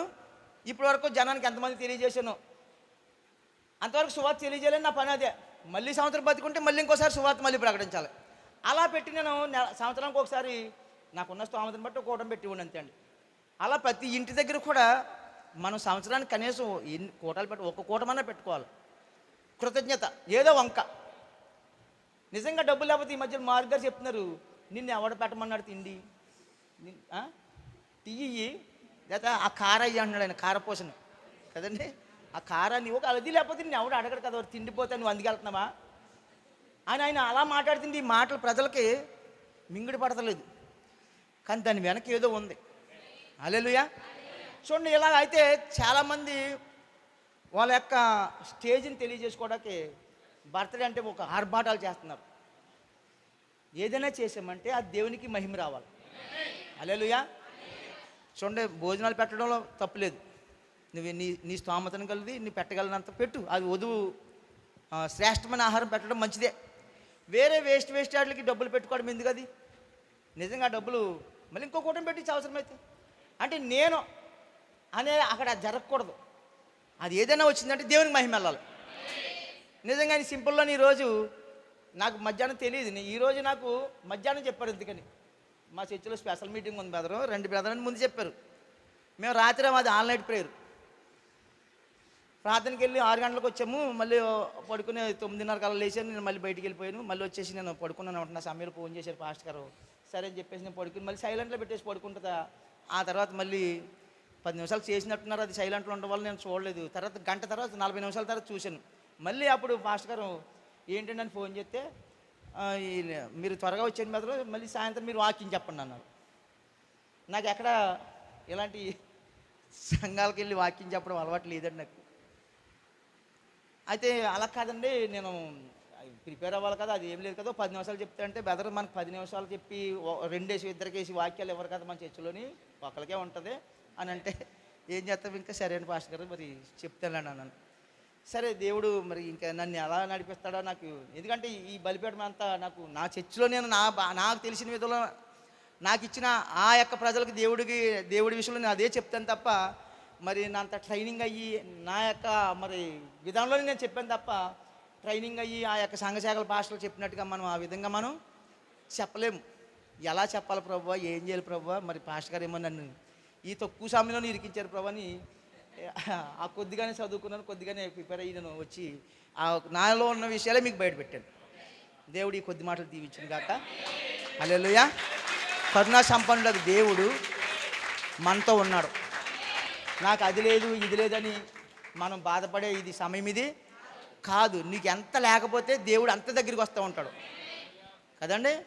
మనకు డబ్బు లేదు అంటాము, దేవుడు డబ్బు ఇచ్చిన తర్వాత ప్రార్థనకు వస్తా కూడా సమయం మనకి ఉండదు. లేదనుకో ఇక మరీ ఎక్కువ ప్రార్థన చేస్తాం, సంఘానికి వచ్చి మరీ ఎక్కువ చేయించుకుంటాం. సంఘం అంతా నా కోసం ప్రార్థన చేయాలి, ఆల్రెడీ ప్రార్థనకు వచ్చేస్తాం. అదే డబ్బు ఎక్కువ ఉంటే అసలు మళ్ళీ రామ్. అంటే నీకు ఎంత తక్కువ అవుతుంది దేవుడు అంత దగ్గరికి వస్తూ ఉంటాడు. అలాగని మిమ్మల్ని బీదలుగా ఉండండి, లేనోలుగా ఉండండి అని చెప్పట్లా. దేవుడు మనల్ని ఉన్న దాంట్లోంచే నీకు ఎంత అవసరమో అంత ఇస్తా నేను దీవించుకుంటూ వెళ్తాడు. హల్లెలూయా. ఈ సమయాన్ని మళ్ళీ పాస్టర్ గారికి చెప్తున్నాను. చెప్పండి, చిన్న సాక్ష్యం చెప్పండి. చాలా సమయం తీసుకున్నాను.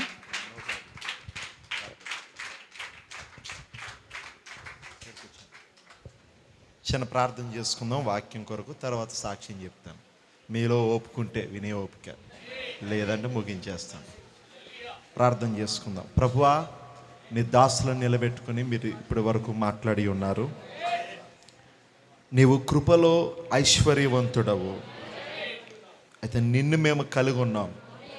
మేము లోకములో ఐశ్వర్యము కాదు, కృపలో ఐశ్వర్యమును మేము కలిగి ఉన్నాం. దేవా, నిశ్చయముగా మేము ఎంతో ధన్యులమై ఉన్నాం. ఈ దినమున జనులు తామెవరో తాము ఎరుగని స్థితిలో ఉండగా, దేవా ఇదిగో నీవ ముద్రలను తెరచి, దేవా మేమెవరమో, మేము ఎక్కడి నుండి వచ్చామో, ఇప్పుడు మేము ఎక్కడ ఉన్నామో మేము గుర్తించినట్లు మీరు చేశారు. ఇప్పుడు ముద్రలు వ్యక్తిగతంగా తెరవబడుట వలన మా పేరు మేము అందులో చూసుకోగలుగుతున్నాం. యోహాను ఎలా అయితే చూసి తాను ఏడుపు ఆపేశాడో మేము కూడా అలాగే చూసుకోగలుగుతున్నాం. మేము అలా చూసుకున్నప్పుడు ఈ లోక సంబంధమైన ఒత్తిడులు ఇవన్నీ కూడా మేము ఆపేస్తాం ప్రభువా. ఎందుకంటే మేము ఎవరమో మేము గ్రహించున్నాము గనుక నిజముగా ఈ ముద్రలు తెరచి ప్రభువా మేము ఎవరమో మేము గ్రహించినట్లు చేస్తున్నందులకు నీకు కృతజ్ఞతలు ప్రభువా. దేవా, ఈ జన్మదినాలు జరుపుకుని ఏదో మమ్మల్ని మేము చూపించుకున్నటకు కాదు కానీ దేవా నీవు మా పట్ల చేస్తున్న కార్యములను దేవా మేము జనులకు వివరించడానికి, ఈ సంవత్సరం అంతటి కాలములు ఎలాంటి కార్యాలు నువ్వు చేశావో, ఎంతగా నీపైన మేము ఆధారపడ్డామో, మేము నీపైన ఆధారపడినప్పుడు ఎంతగా నువ్వు మా పట్ల కార్యములు జరిగించావో, ఇవన్నీ ప్రభువా జనులకు తెలియపరచడానికి, ఇంకొకరికి వెలుగుగా ఉండడానికి, మరొకరిని వెలిగించడానికే మేము ప్రభువా ఈ కూడికలు ఏర్పాటు చేస్తూ ఉన్నాం. అది వాస్తవం ప్రభావం. దీని వెనకతల మహిమా ఘనత ప్రభావాలు నీకే కలుగునుగాక ప్రభువా. మేము ఇప్పుడు లోకముల ఐశ్వర్యవంతులము కాదు కానీ కృపలో ఐశ్వర్యవంతులం ప్రభువా. కృపలో మేము ఐశ్వర్యవంతులము తండ్రి. లోకానికి కృప లేదు ప్రభువా. లోకానికి కృపలో ఐశ్వర్యం లేదు నాయన. వారికి లోకముల ఐశ్వర్యం ఉన్నది, కానీ ఐశ్వర్యం వారిని ఎంత మాత్రమో కాపాడలేదు, ఎంత మాత్రం వారెవరో వారిని గ్రహింపజేయలేదు. అది కానీ మేము పొందుకున్న ఈ ఐశ్వర్యం మాత్రము మమ్మలను ప్రభువా మేము ఎవరమో మేము గుర్తించినట్లు చేస్తుంది. ఆపద సమయంలో మమ్మల్ని ఆదుకుంటుంది. ఓ దేవా, అన్ని విధాలా మాకు తోడై ఉంటుంది ప్రభువా. అలాంటి కృపలో మమ్మల్ని ఐశ్వర్యవంతులుగా చేసినందులకు నీ కృతజ్ఞతలు చెల్లిస్తూ ఉన్నాం. నీ దాసులు నిలబెట్టుకుని ఇప్పటి వరకు మీరు మాట్లాడిన విధానం బట్టి నీకు వందనములు. నీవు సామాన్యతలో దాగి ఉన్నావు ప్రభువా. ఆ సామాన్యమైన భాషలోనే నువ్వు మాట్లాడుతావు ప్రభువా. ఎందుకంటే అక్కడ ఉన్న సామాన్యులకు అది అర్థం కావడం కొరకు, మేధావులకు అర్థం కాకపోవచ్చు నాయన. అందుకు నీ దాసులను వాడుకున్నందుకు నీకు వందనాలు. ఇంకనూ మీరు వాడుకోనండి, దీవించండి, ఆశీర్వదించండి. విన్న వాక్యమును ప్రతి హృదయంలో భద్రపరచమని ప్రభువైన యేసుక్రీస్తు నామములో అడుగుచున్నాము. ఆమేన్, ఆమేన్, ఆమేన్. కూర్చోండి అందరూ.